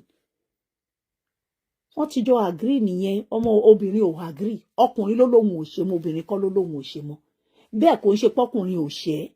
Ọkùnrin náà ṣẹ́. Kò sí nǹkan tó fẹ́ ṣe sí. Àìmọye nǹkan náà tọmọ yẹn náà ò mọ̀ tẹ́lẹ̀ tí ó sọ. Gbogbo ẹ̀yin tẹ́ ń sọ pé is good for her. Passion ta fi ìnà yálé ni. Hello. She met him as a divorcee. He was not married when they met. Tayo was an air hostess. She has a good job. She was never a lazy person. She had a shop before they started courting. So koto cut rara. Ọmọ yẹn ní ṣe kò ṣe ọmọ ọ̀lẹ tó ń dúró. And that's why she's not asking for any form of prenup lower right now. Ó lóun kò fẹ́ shop òun. Now the same house that Femi said the court threw them out. So we had about the Monday one lọ bẹ kó gun ọmọ yẹn. Ọmọ yẹn has not used all his medication last week. Tí wọ́n ti dẹrù wọn síta. Kí ni iṣẹ́ àṣòbí? Tó bá torí iṣu jẹ́pọ̀ wá torí epo jẹ́ṣu because ọmọ tá à ń sọ mí báyìí. Ọmọ tó bá pé ọmọ tẹ́ pé nǹkan kan ò ṣe. Tẹ́ pé nǹkan kan ò ṣe ọmọ yẹn ni. Femi would deal with Tayo more than this. Bọ́lá pé nǹkan ṣe ọmọ yẹn. Dáadáa ṣe òun ló sì ṣe ń lọ. Téèyàn bá lè wo ọmọ tó ní special need tí wọ́n bá bẹ́ẹ̀ dẹ̀ lówó tó nífọ̀n tó lórúkọ tó dẹ̀ jù sórí títì. Tán bá ní ọmọ ilé yẹn kó yọ̀ǹda ẹ̀ fọ́mọ tó bí nítorí bó ṣe dúró. Ṣó pọ̀ jù fọ́mọ ẹni. Má wo tóbìnrin má jẹ́ kẹ́nibọ́dì sọ fún ẹ pa lọ dóyàn bẹ́ẹ̀. Kò pọ̀ jù fọ́mọ ẹ. Jẹ́ ká gbà pé yẹ ẹṣẹ́ ẹ ó ṣe gbogbo aburú ayé yìí fún ẹ. Wàá sọ pé kó lè jèrè lára Ọlọ́run látara ọmọ yẹn. Wàá nítorí ọlá ọmọ mi torí ipò tọmọ mi wà. Kí yẹ kí bàbá ẹ máa tiẹ̀ káwọn àbúrò ẹ máa sọ pé bọ̀dá mi ẹ gbalé lówó. Ìyẹn ló ní lẹ́tà ń sọ yìí Fẹ́mi. Ṣó wọ́ tàwọn ilé tó wà ń kó yìí ni. I'm asking you. Kí ni value ẹ̀ nígbà tẹ́ra? Is the house up to 500 million? Is it up to 400? Ọmọ yẹn nígbà tẹ́ra lẹ́yìn less than 200 million. Now torí ilé less than 200 million láyé táwọn obìnrin fún ara wọn kọ́lé 1 billion. Ilé orí nǹkan táwọn obìnrin tó ń ṣe lọ́wọ́ yìí fún ara wọn láìsọkùnrin. Tó rọ́mọ yẹn ò lajú ẹ̀ jẹ́ kó fly as much as she should fly. Tó bá jẹ́ bó ṣe ń bá rìn àjò ẹ̀ bọ̀ ni. Òun náà sọ pé òun fẹ́ lọ máa dá ṣe nǹkan òun ni kó máa ṣiṣẹ́ òun because ó jẹ́ ọmọ tó mọṣẹ́ ṣe. Kò ní wà níbi tó wà yìí. Ìfẹ́ ló mú so mú ẹ pé wọ́n bá nǹkan tó bá fóun ló tó òun. Kò dẹ̀ deny pé òtọ́jú òun wà láì òun ni mo tún tẹnu mọ́ yìí. Toró jọmọ tẹ́ pé ó mọ̀ pé káyé tó ṣe nǹkan kan ẹjọ́ máa ní mutual agreement lórí nǹkan kan ni. Tó bá jáwọn obìnrin tó máa lọ fowó dé nǹkan mọ́lẹ̀ ṣe yàlàyàlà bó ṣe wù wọ́n. Ó ní rí mú báyìí. Ọmọ 43, 44 náà kì í ṣọmọdé. Àwọn ẹgbẹ́ tí wọn ò tó 40 wọ́n wà ń gbòòrò ayé tán ti fa ilé lọ yàlàyàlà on their own láì tọkùnrin bẹ́ẹ̀. So let's call a spade a spade. If you want to deal with her, it's different. But dealing with your son in the quest to subdue her is just totally unaccepted. Like seriously, it's unaccepted. Ẹni pé mo fẹ́ sọ̀rọ̀ yín púpọ̀ but ọ̀rọ̀ ọmọ yẹn òun ló jẹ́ èmi pé you must provide source. Sorry, ó fún ọmọ yẹn ní iye báyìí mi ò fẹ́ sọ figure tán lòun fún wọn. Ó fún ní iye báyìí. Kò sí kí yẹ má nídìí àwọn nǹkan kan sí. Toro mọ̀ pé nǹkan tó wà nílẹ̀ lọ́wọ́lọ́wọ́ kò tó half nǹkan tán ní ó need lóṣooṣù. Ní iye tó reduce ẹ̀ sí. But now tí ìyá ò bá ní ibi tó yẹ pé ọmọ mi wúkọ́ ṣé kó pé wọ bàbá kó mọ owó oògùn kọ wá. Ọmọ mi fẹ́ change bàtà ẹsẹ̀ ẹjọ́ aṣọ ọmọ mi ti ṣá. Àwọn obìnrin kan ò fẹ́ rú ẹ̀. Ó nítorí ẹ̀ lòun ṣe ń fowó òun dí àwọn yẹn. Gbogbo bí tó ti lack tó kù díẹ̀ ká tó gbogbo bẹ̀ lòun náà ti ń dúró ló ń daṣọ àṣírí bù ẹ̀. Ẹ wá gbàgbé gbogbo ohun tí ò bá wà ńlẹ̀. Ohun tẹ́ ẹ bá mọ̀ pé kò ṣe sọ sí tẹ́ ẹ lè wá play ohun tó sọ yẹn gangan tó ẹ̀yin bá fẹ́ play tó bá mọ̀ pé kò ní implicate wọ fúnra rẹ̀. Ẹni ẹ lọ dá sí tẹ́ jẹ́ kí gbogbo ayé kúkú gbọ́. Ẹ má package kan tẹ́ ń package yẹn kó pààyàn kò dẹ̀ dóyàn. Yes. lágbájá kan lọ ṣáájò kò sẹ́ni tí ò ń ṣáájò ilé tó ti jáde wá bó bá wo gbogbo bẹ̀ lọ́tún lọ́sẹ̀ àtọkọ àtìyàwó ẹ rí gbogbo àwọn tó ń ibi Ọlọ́run ní ilé ayé yìí kò sẹ́ni tí ò ń ṣáájò èmi ń ṣe àjò èmi Àbíkẹ́ èmi ò lè sá fájò ihun tó dá láyé yìí fi àjò èyí tí ò dá láyé yìí fi àjò má pààyàn má bà tèèyàn jẹ́ má ṣe nǹkan burúkú gbogbo ẹni tó bá ra burúkú ẹ ní kò bẹ dá burú padà sórí ẹ ìyẹn ò kì í ṣe oògùn gbogbo ẹni tó bá sáré ẹ láàbúrú ní kó kúkú òjijì dànù gbogbo ẹni tó bá ní káwọn ọmọ ẹ má ṣe rere láyé ní kó fojú sunkún gbogbo ohun tó jáde lára tiẹ̀ ìyẹn ò kì í ṣe oògùn hello kò bá tiẹ̀ jẹ́ náà kò pààyàn sẹ́yìn ilé ẹ̀ kó ní kó gbé lọ́kọ̀ òun lórí náà so kí wá ni what is it kí ni Mewolaka ń sọ bíbá what is she talking about ohun tó ń sọ yẹn ni mo fẹ́ mọ̀ maybe you should go to our mi ìbá ní kí n play fún yín pé how can someone say this nípa èèyàn tó ń jẹ̀yà lọ́wọ́lọ́wọ́ báyìí ẹ mọ state tọmọ yẹn wà right now ẹ fẹ́ máa bá ṣe kiri sí lórí kí ni. ó ti padà gbé adé aládé ó ti aláwọ̀ kó fẹ́rẹ́ẹ̀tì níbi tó bímọ sí níbi tó ti fàyà gẹ̀ nílé ibi tó ayé kò tí tó IyanAladuke lẹ fẹ́ fi ṣẹ̀sín àti rí gbogbo àwọn tẹ́ bá wọn tọwọ́ bọ̀rọ̀ wọn ẹnu tẹ́ fi pàdé gún náà lẹ fi pàdé Ògún ẹ fẹ́ràn Aladuke ẹ fẹ́ràn àwọn méjèèjì. ẹ jẹ́ mo fẹ́ kẹ́ gbọ́ kínní yẹn díẹ̀ ni mo fẹ́ kẹ́ gbọ́. lẹ fi fẹ́ wò tọrọ jáde. Aladuke Femi Adebayo mo rí post ẹ̀yin rí page ẹ rí àmọ́ mo rí post ẹ mo ráwọn orin òwe tó jù ó sọ́ra rẹ woman to woman ọ̀rọ̀ mi lè bí ọ nínú o lè mú mi lọ́tà. Mewolaka nítorí o ò sí in the know ni when this thing was fresh Femi fúnra ẹ̀ ó gbé sí orí kíní bó ṣe ń jà last year I can never go back oh no cause it's too late no I can never do it oh no it's done too late oh bó ṣe kọ́ nìyẹn ìyẹn Femi fúnra ẹ̀ òun nìkan kọ́ bóun ṣe ń gbé tiẹ̀ sí bẹ́ẹ̀ ni tó ń gbé tiẹ̀ sí ìjọ tán dẹrù Àdùkẹ́ jáde nínú ilé alihamdulilayi with a laughing emoji tó ń ó gbé sí orí story ẹ̀. In the first place kí ló máa mú ọkọ lé gbogbo ẹni tó bá wá ń pò ká bànújẹ́ fún ẹ nípa obìnrin tó ń gun orí ẹ̀ tí wọ́n dẹ̀ dúró side onítọ̀hún ìka lọ́kùnrin yẹn. You see as much as bí a ṣe jẹ́ ìyàwó yín we are babies in your hands and we are not perfect. We are going to step on your toes. We are going to say silly things. We are going to bluff. We are going to goof behind you. Tó ibi tí ọ̀rọ̀ èèyàn méjì bá wà ìyàwó mi ò dẹ̀ sọ nǹkan báyìí má máa sọ bẹ́ẹ̀ mọ́ ọ̀rọ̀ tó máa sọ yóò máa lè implicate mi tán bá gbọ́n ta ibo ni mo ti bẹ́ẹ̀ sọ̀rọ̀ kinní kan má ṣe bẹ́ẹ̀ mọ́ o kí ló dé tí understanding ò lè sí tọkùnrin bá ń sọ̀rọ̀ tó bá ń bà mí jẹ́ kọ̀ràn kí n wá síta kí n wá tú àṣírí ẹ̀ má lọ kó lójú pé gbogbo ohun tó ń sọ lẹ́yìn mi mò ń gbọ́ pé kò dẹ̀ da kò yẹ àgbàlagbà ni ẹ́ ọkọ mi ni ẹ́ kinní kan ní ẹ má jẹ́ kán gbọ́ pé ẹnu ẹni irú nǹkan báyìí ti ń jáde ó jẹ́ nǹkan ìtìjú á dẹ̀ bẹ̀ mí nínú ilé kò ní ọmọ pọ́kùnrin ò ní lóhùn sọ kò ní lóhùn sọ bí ìyàwó mi náà bá sọ ẹ bó bá jọkùnrin gidi ni ẹ máa lọ́ra gbọ́rọ̀ ẹ máa yára gbọ́rọ̀ ẹ máa lọ́ra láti fèsì béèyàn bá wá ń pèyàn tó sọ kankan nípa ìyàwó ẹ ẹ̀yin wẹ́ kọ́kọ́ bẹ̀rẹ̀ pé kí ni intent person yẹn what is the brain behind it what is the intention behind it ìyàwó mi lè má ṣe nǹkan tó dáa but ìwọ tó wá gbé sọ fún mi kí ló fẹ́ kó ṣẹlẹ̀ sí marriage mi tóun bá become husbandless ìwọ náà become wifeless ayé jọ ń kà fún yín ni cause àwọn tó gbọ́ láti side ìyàwó ó yé wọn àwọn tó gbọ́ láti side tiẹ̀ ó yé wọn bọ̀ kí lẹ fẹ́ fààyè yẹn lẹ̀ fún ibi tífẹ́ wà tẹ́yàn méjì bá jọ sọ pé regardless of bí o bá ṣe gbóná tó mi mú àwọn àǹtí kan wọ́n ti pé 40-50 years in marriage wọ́n dẹ̀ ń jẹ́wọ́ mo ní mo gbọ́ interview tí màmá Èjìdé fúnra wọn ṣe pé nígbà tí bàbá Adébáyọ̀ wà ní Ṣàngó Òde ẹ mọ bí bàbá yẹn ṣe fine ní gbogbo atagbélà àpapọ̀ bàbá tó fine bàbá ẹ̀ fine bá rọ́gà belò tẹ́ra àwọn bàbá lúwẹ̀ fine man àwọn Kóyínká Quadri ògógó gbogbo àwọn yẹn náà wà ní Bọ́lá Street ní Èbúté Mẹ́ta East a tún máa lọ sọ́dọ̀ àwọn yẹn náà gbogbo wọn pátá ni mo mọ̀ wọn àwọn yẹn wà níbi ọ̀dọ̀ àwọn káká ẹ máa ráwọn people yìí wọ́n fine so kí ló dé bọ́n lọ bóbìnrin obìnrin máa lọ bá wọn ohun tí mo sọ fóyàwó nìyẹn mo ní ọkọ ẹ his face his person is wired to the public eye whether you like it or not. He will attract women.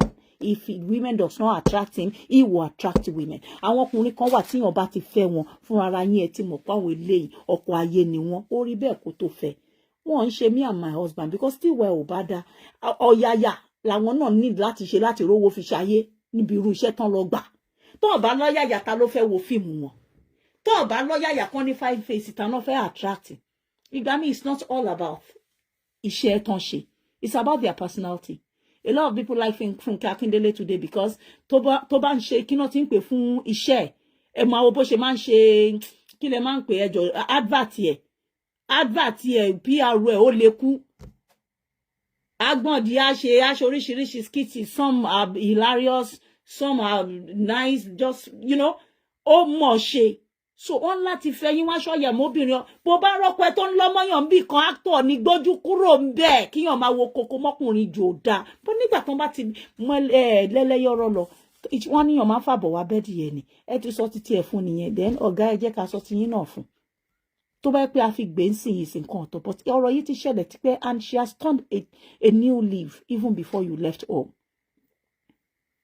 ilé tẹ́ ti jọ ń gbé tẹ́lẹ̀ nífẹ̀ẹ́ tó máa sọ fún kí ló dé tẹ́ lè padà sínú ìfẹ́ yẹn tí gbogbo wa bá fẹ́ wá máa parọ́ kaba yín lórúkọ jẹ́ ní káwa náà wá máa wá ká máa sọ pé kìíní kan I said you are mean because o ṣe kìíní yẹn fọmọ ẹ kò lè jẹ́ ibi tó ń sùn sí imagine where you've been living ibi tó ń gbé láti ìgbà tó ti kúrò nílé ẹjọ́ ẹ má bù lé Mewolaka ẹjọ́ ẹ filẹ̀ ẹjọ́ I'm trying to play up nǹkan tó sọ padà máa play tó kù tán sí tó bá jẹ́ pé ibi tí wọ́n náà ń forí ẹ̀ sí Fẹ́mi let's turn it around pé ibi tó ń sùn sí tí ò ní any other place tó lè lọ sùn sí ẹni wájú ẹ ò ní dèrò ẹ̀yìn ó ti ní ò ní dẹni tó máa lọ máa sùn lé bàbá ẹ̀ padà tá lọ máa yálé gbé lọ́dọ̀ àbúrò ẹ̀ agbára Ọlọ́run kó wá jẹ́ ibi tó ń sùn sí ibi tí yàn ń sùn sí ibi àṣírí bíbò èèyàn ni o ibi àṣírí bíbò ibi tó ń bò àṣírí ẹ nìyẹn bó orí jẹ bó orí jẹ bí yàn bá ti ń rí ibi wọlé sùn sí bó jẹ́ gàrí ló máa tilẹ̀kùn bẹ̀ tó máa mu kò sẹ́ni tó máa mọ̀. Do you understand? Bó jẹ́ ó máa jẹ pa ní kò sẹ́ni tó mọ̀ tó dẹ̀ máa tún wọṣọ bí fine man jáde ibi àṣírí bíbò nílé èèyàn kó wá gbọ́ pé let's turn it around pé ìyàwó ẹ̀ náà jẹ́ ká sọ pọ́wọ́ tiẹ̀ ló gbé sókè pé ó wá jẹ́bi tí wọ́n ń sùn sí yẹn gangan ló wá gbọ́ lójijì pé because the lady said some 7 months ago after pé òun ò gbọ́ rí pé ó fi either of these places ó lóun ò gbọ́ rí ó sọ létí òun rí that either of ibi méjèèjì tó gbà lọ́wọ́ òun yẹn is on loan torí gbogbo ohun tó so mọ́ wọn gbogbo báwọn ṣe ó ní everything let you offset pẹ̀lú kíní tó jáde nínú gbogbo movie tẹ̀ ṣe pé tẹ́ bá ṣe ń ṣiṣẹ́ tó wọ́n jáde ó lè fi ń clear àwọn nǹkan kan pé nígbà táwọn ò jẹ gbèsè àgbáyé ṣe pé kí làwọn ní tó yẹn tó fẹ́ jẹ́ gbogbo ẹ̀ làwọn fẹ́ lọ máa lọ fi no it's just one house lẹ́kọ̀ọ́ àwọn tó kú outside Lagos àbí pé so òun ò jẹ́ òun ò mọ̀ that she's not privy to all this thing òun ò gbọ́ rí pé why tó jẹ́ pé lẹ́yìn tó serve òun ní divorce letter lòun gbọ́ for the first time around April last year for the first time lòun gbọ́ pé ilé tó wà yẹn lónìí ni òun ọ̀ pé lónìí bíi ti bá wù. But then, oti cut communication. Now, if you want to talk to her, you will unblock her, send your message, and you block her immediately again. Because I heard that when they were bashing you, on Lombaja, because you were messed up, to ba febo. Anything, to ba wa lokun ebo se wa yen, o ma panti, o ma gba mi Femi to so pe kini. O ẹkún ni lójoojúmọ́ di ba se nwi yi. Ẹkún ni yobo. Ẹkún ni case yin obo. Èèyàn kan wà láàrin yín gbogbo ohun tó ṣẹlẹ̀ lòun náà kó fáwọn èèyàn ara àwọn tó ń rán ni wọ́n lọ ń kó àwọn míì fáwọn blogger. So she said whilst táwọn ọjọ́ wà nù marriage to 2024 àwọn ò jẹ́ anybody ní loan. She's very much into your business. She knows everything. Ó lẹ́jọ́ máa ń lọ ìmí ni. Tẹ́ bá need anything ẹjọ́ máa lọ. Èyí tó bá ní láti dá lọ wà dá lọ as husband and wife. Ẹ ti mọ̀ pé orúùtù ni abọ́kọ́kú. So kò ń ṣerú ọmọ bẹ́ẹ̀ tó kàwé lẹ́kọ̀ọ́ lè tí ò bá sọ̀rọ̀ kò sọ̀rọ̀ ẹ̀kọ́ lè brainwash just like that. What about our own human rights, our legal rights nínú marriage yẹn? What about those ones? Ó lè sọ̀rọ̀ ó lè fight here. It is actually a right. because court wedding lẹ́ṣẹ̀. But kò wá fẹ́, ó lóun ò fẹ́. Mi ò gbọ́ rẹ̀, ó lóun ò fẹ́, ó ní wọn bá nǹkan tóun fẹ́ ni pé kó jọ kó má gbàjẹ́ lẹ́nu òun. Ó ń bẹ̀bẹ̀ ni, èmi gan tún bá bẹ́ẹ̀ Fẹ́mi. All she wants is a shop. Báwo làwọn èèyàn ṣe máa jẹun lọ́wọ́? It's even a slap on you. Ṣó jẹ́ ń sọ fún ẹ téèyàn bá bímọ fún ẹ, tó bá torí pé ẹ jà, táyé bá bàjẹ́ ìtìjú tiẹ̀ gan náà ni. Ìtìjú tiẹ̀ ni. Orúkọ ẹni táyé bàjẹ́ yẹn náà. Ẹ̀yin ọkùnrin ẹ̀yin máa rò pé wà rebellious ni. Kẹ́ máa sọ pé go and see her life now. Ó ń tọrọ jẹ ni. Ẹ̀sìn tiyín náà ni bó bá lórúkọ bẹ́ni tó fẹ́ rí bá ń tọrọ jẹ. Ìtìjú tiẹ̀ ni. Àbàwọ́n ẹni, àbùkù ayé ara tiẹ̀ ni. Torí kò pààyàn sí ẹ lọ́rùn kò jalè. Nǹkan tó dá ní kan pé ṣé bàbá àwọn ọmọ mi wò. Nígbà tí mo máa sọ fún àyàn máa ní bàbá àwọn ọmọ mi máa lóun ló hold so post. Níbi báyìí torí mi ò ń dárúkọ ẹ̀. Inú mi máa ń dùn. Mo fẹ́ mọ́ mi ò fẹ́ mọ́, mo fẹ́ kó ṣe oríire, mo fẹ́ káyé ẹ̀ dá, mo fẹ́ kó ní lọ síwájú. And same thing ló yẹ kẹ́ máa rò sóbìnrin. Ẹ má torí ẹ ní obìnrin tẹ́ bá ti lọ́mọ lọ́wọ́ ẹ̀ àbí ọkùnrin. Ẹ gba gbogbo ohun tí ò bá ṣẹlẹ̀ jẹ́ ká set owó aside. Ohun tó pọ́n yín lé orúkọ táwọn ọmọ yín lè rí lò ní kó dáa fún bàbá wọn, kó dáa fún ìyá wọn. Tí ò bá ti dáa fún wọn àbùkù títẹ̀yìn náà ni tẹ́ bá fẹ́ gbọ́ ẹ̀yin òbí lè níyì. Bẹ́ẹ̀ bá bọ́kùnrin jà tẹ́ bóbìnrin jà. Ẹ gba gbogbo ohun tí ò bá ṣẹlẹ̀ tọ́mọ bá ti wọbẹ̀. Ihun tó lè pọ́n yín lé ni kó má ya wèrè kó má kú káyé ẹ̀ má bàjẹ́. Oh, she's the one holding so post. Oh, really? So àwọn ní mọ́mí lágbájá. Yes, now so ẹ mọ̀. Nǹkan àpọ́nlé ni fún wọn náà. Kí ló dé tó fẹ́ sọ dẹdun àárín ilẹ̀? Kí ló dé tó ṣe gbọ́dọ̀ wọlé pátápátá nítorí pé ẹja? Gbogbo ohun tí ò bá ṣe láyé yìí ò kí ń ṣe Ọlọ́run wọn náà ò perfect Fẹ́mi. Kò sẹ́ni tó perfect. Tẹ́ bá wà àwọn obìnrin mi náà tẹ́ ti filẹ̀ táwọn náà bá máa rojọ́ yín sìn. Àìdá kan sọ dáadáa àbí kan tún sọ dáadáa ẹ̀dà kejì yẹn ni. Kò sóbìnrin tí ò lè ṣe bẹ́ẹ̀.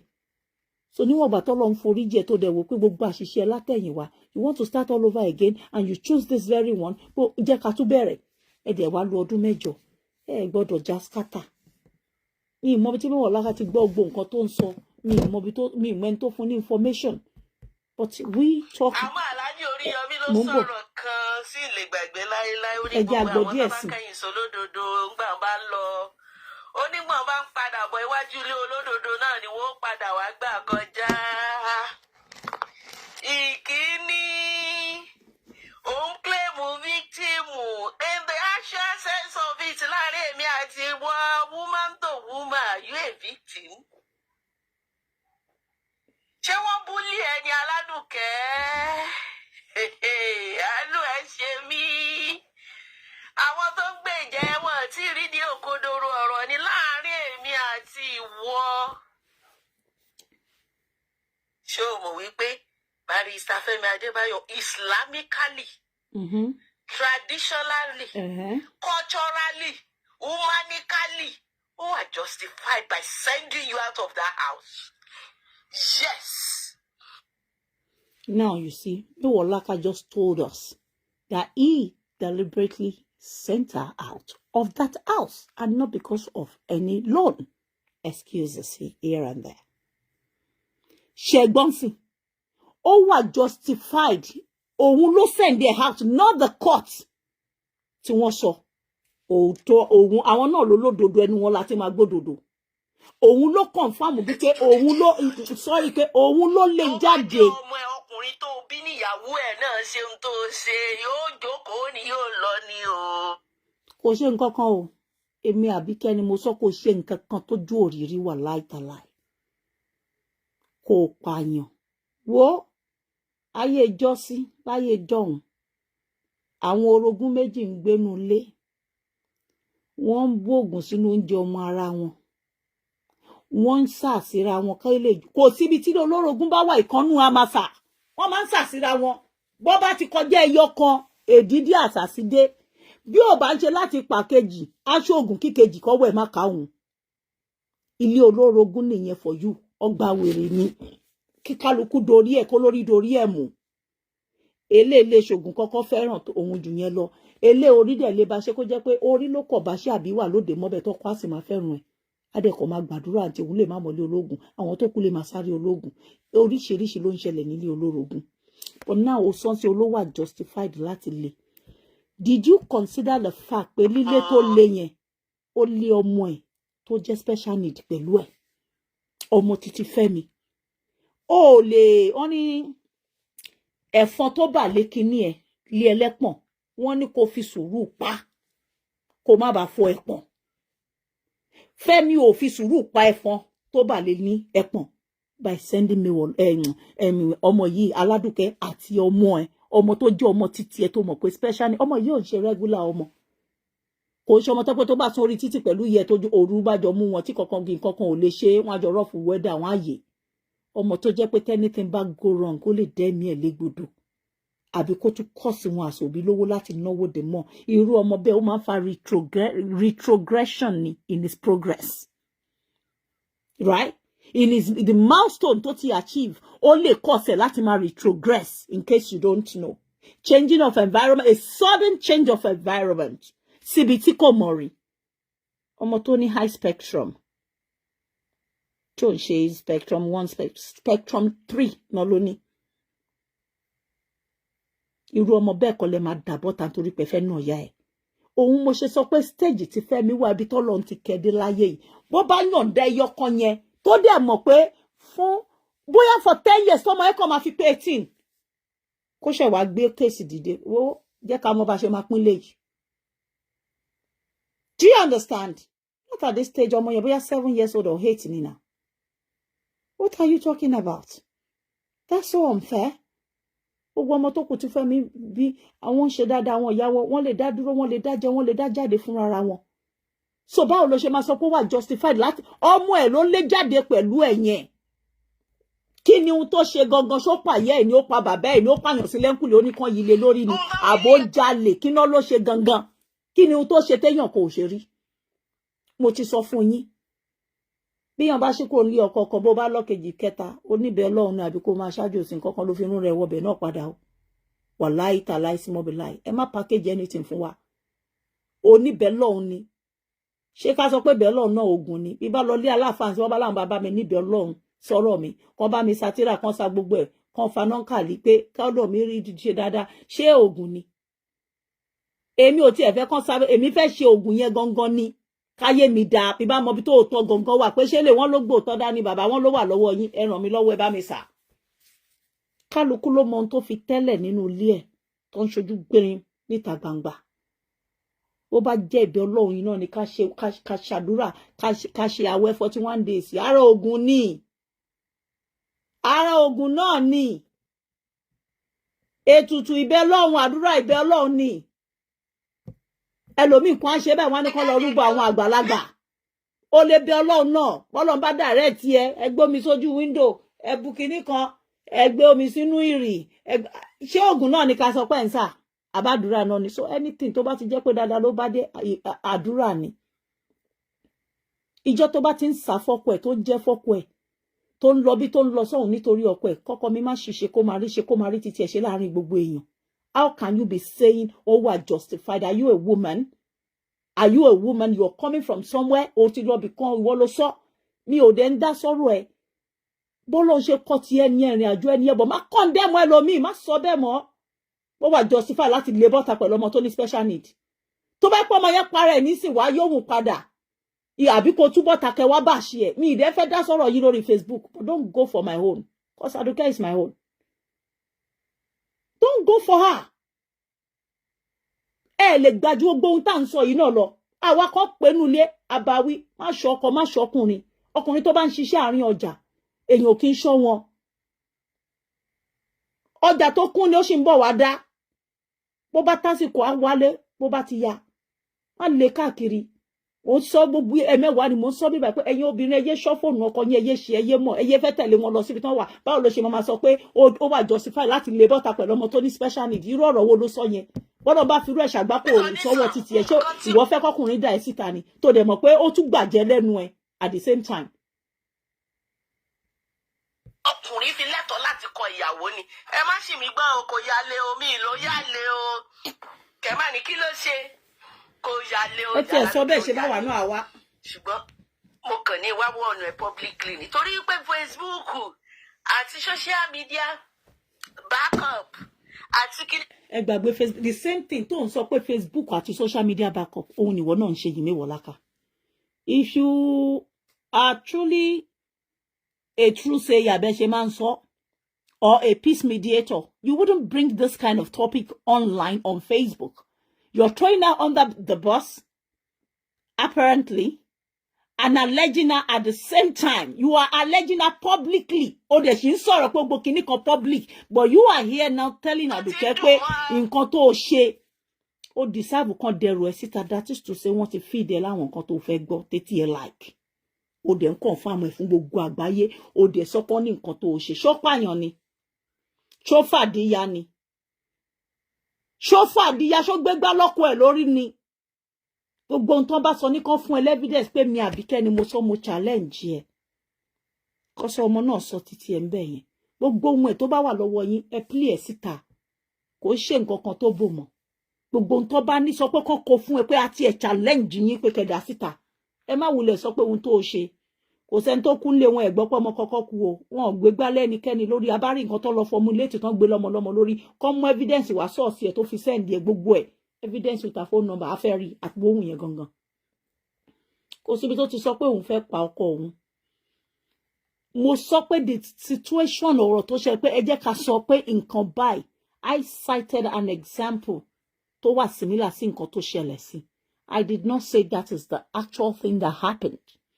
She never said anywhere that she was going to kill his dad. She never said anywhere she was going to kill his children. Ọ̀rọ̀ lè débi ọ̀rọ̀ ọmọ tó gbé ohun ẹ̀ lọ tó rìkọ́ọ̀dù ẹ̀ tó sọ pé pásítọ̀ tó lọ fẹjọ́ ẹ̀sùn pásítọ̀ ẹ̀ pé pásítọ̀ yẹn wá sọ pé bọ̀dá Fẹ́mi wọ́n ní kẹ́ sá fún wọn ní kinní kan wọ́n ló máa pa yín lẹ́yìn ọdún mi whatever tán bá lọ́jọ́ sọ. I don't care and the girl does not even care at this point anymore. The only thing I care about is she has made a choice to leave and that is the most paramount thing tí mo feel pé ó need. Mo bi lẹ́ẹ̀mẹwàá pé have you made a choice to leave for your child? And she said yes. This time around, I'm not thinking suicidal anymore. Do you know what it means, Kenya, was suicidal? Having the thought of going suicidal, lásán, tó bá jẹ́ ìlú òyìnbó ni, wọ́n máa section ẹ̀ ni. For you to know that our brain is messed up. Gbogbo wa kọ́ la ní orí láti lè bí àwọn nǹkan kan lọ́wọ́ ọkùnrin. Gbàgbós tó ń rí yìí, tó ń yé yìí, tó bá jẹ́rú ẹ̀ ni, ìwọ náà mọ nǹkan tí wàá ti ṣe. Gbogbo yín ẹ máa pariwo ẹ má gbọ́kọ̀ síta ẹ má gbọ́kọ̀ síta nítorí ẹ rí ti yín ráàpù bákan nìna. Wọ́n bá ṣe ẹ̀dà kejì ohun tí wọ́n ń ṣe fáwọn ilé fún yín bí tẹ́ ẹ wà. Ẹ̀yin náà aláwùn bọ́ta tẹ́ ẹ bá lè bí ẹ̀ mọ́. Social media akọ̀ ń pariwo ní èmi ò láì kéèyàn máa gbé kinní wá bẹ̀ bọ̀ whereby tó bá ti di pé ẹ̀mí èèyàn wọ́n ti fẹ́ dalé gbodò pariwo síta inú káyé bu ẹ náà ni àbí kán gbà ẹ̀ kán ṣàánú ẹ̀ káwọn abiyamọ ayé kán dáṣọ rú ẹ̀ ibi tí panipani wà ní gbanigbani wà.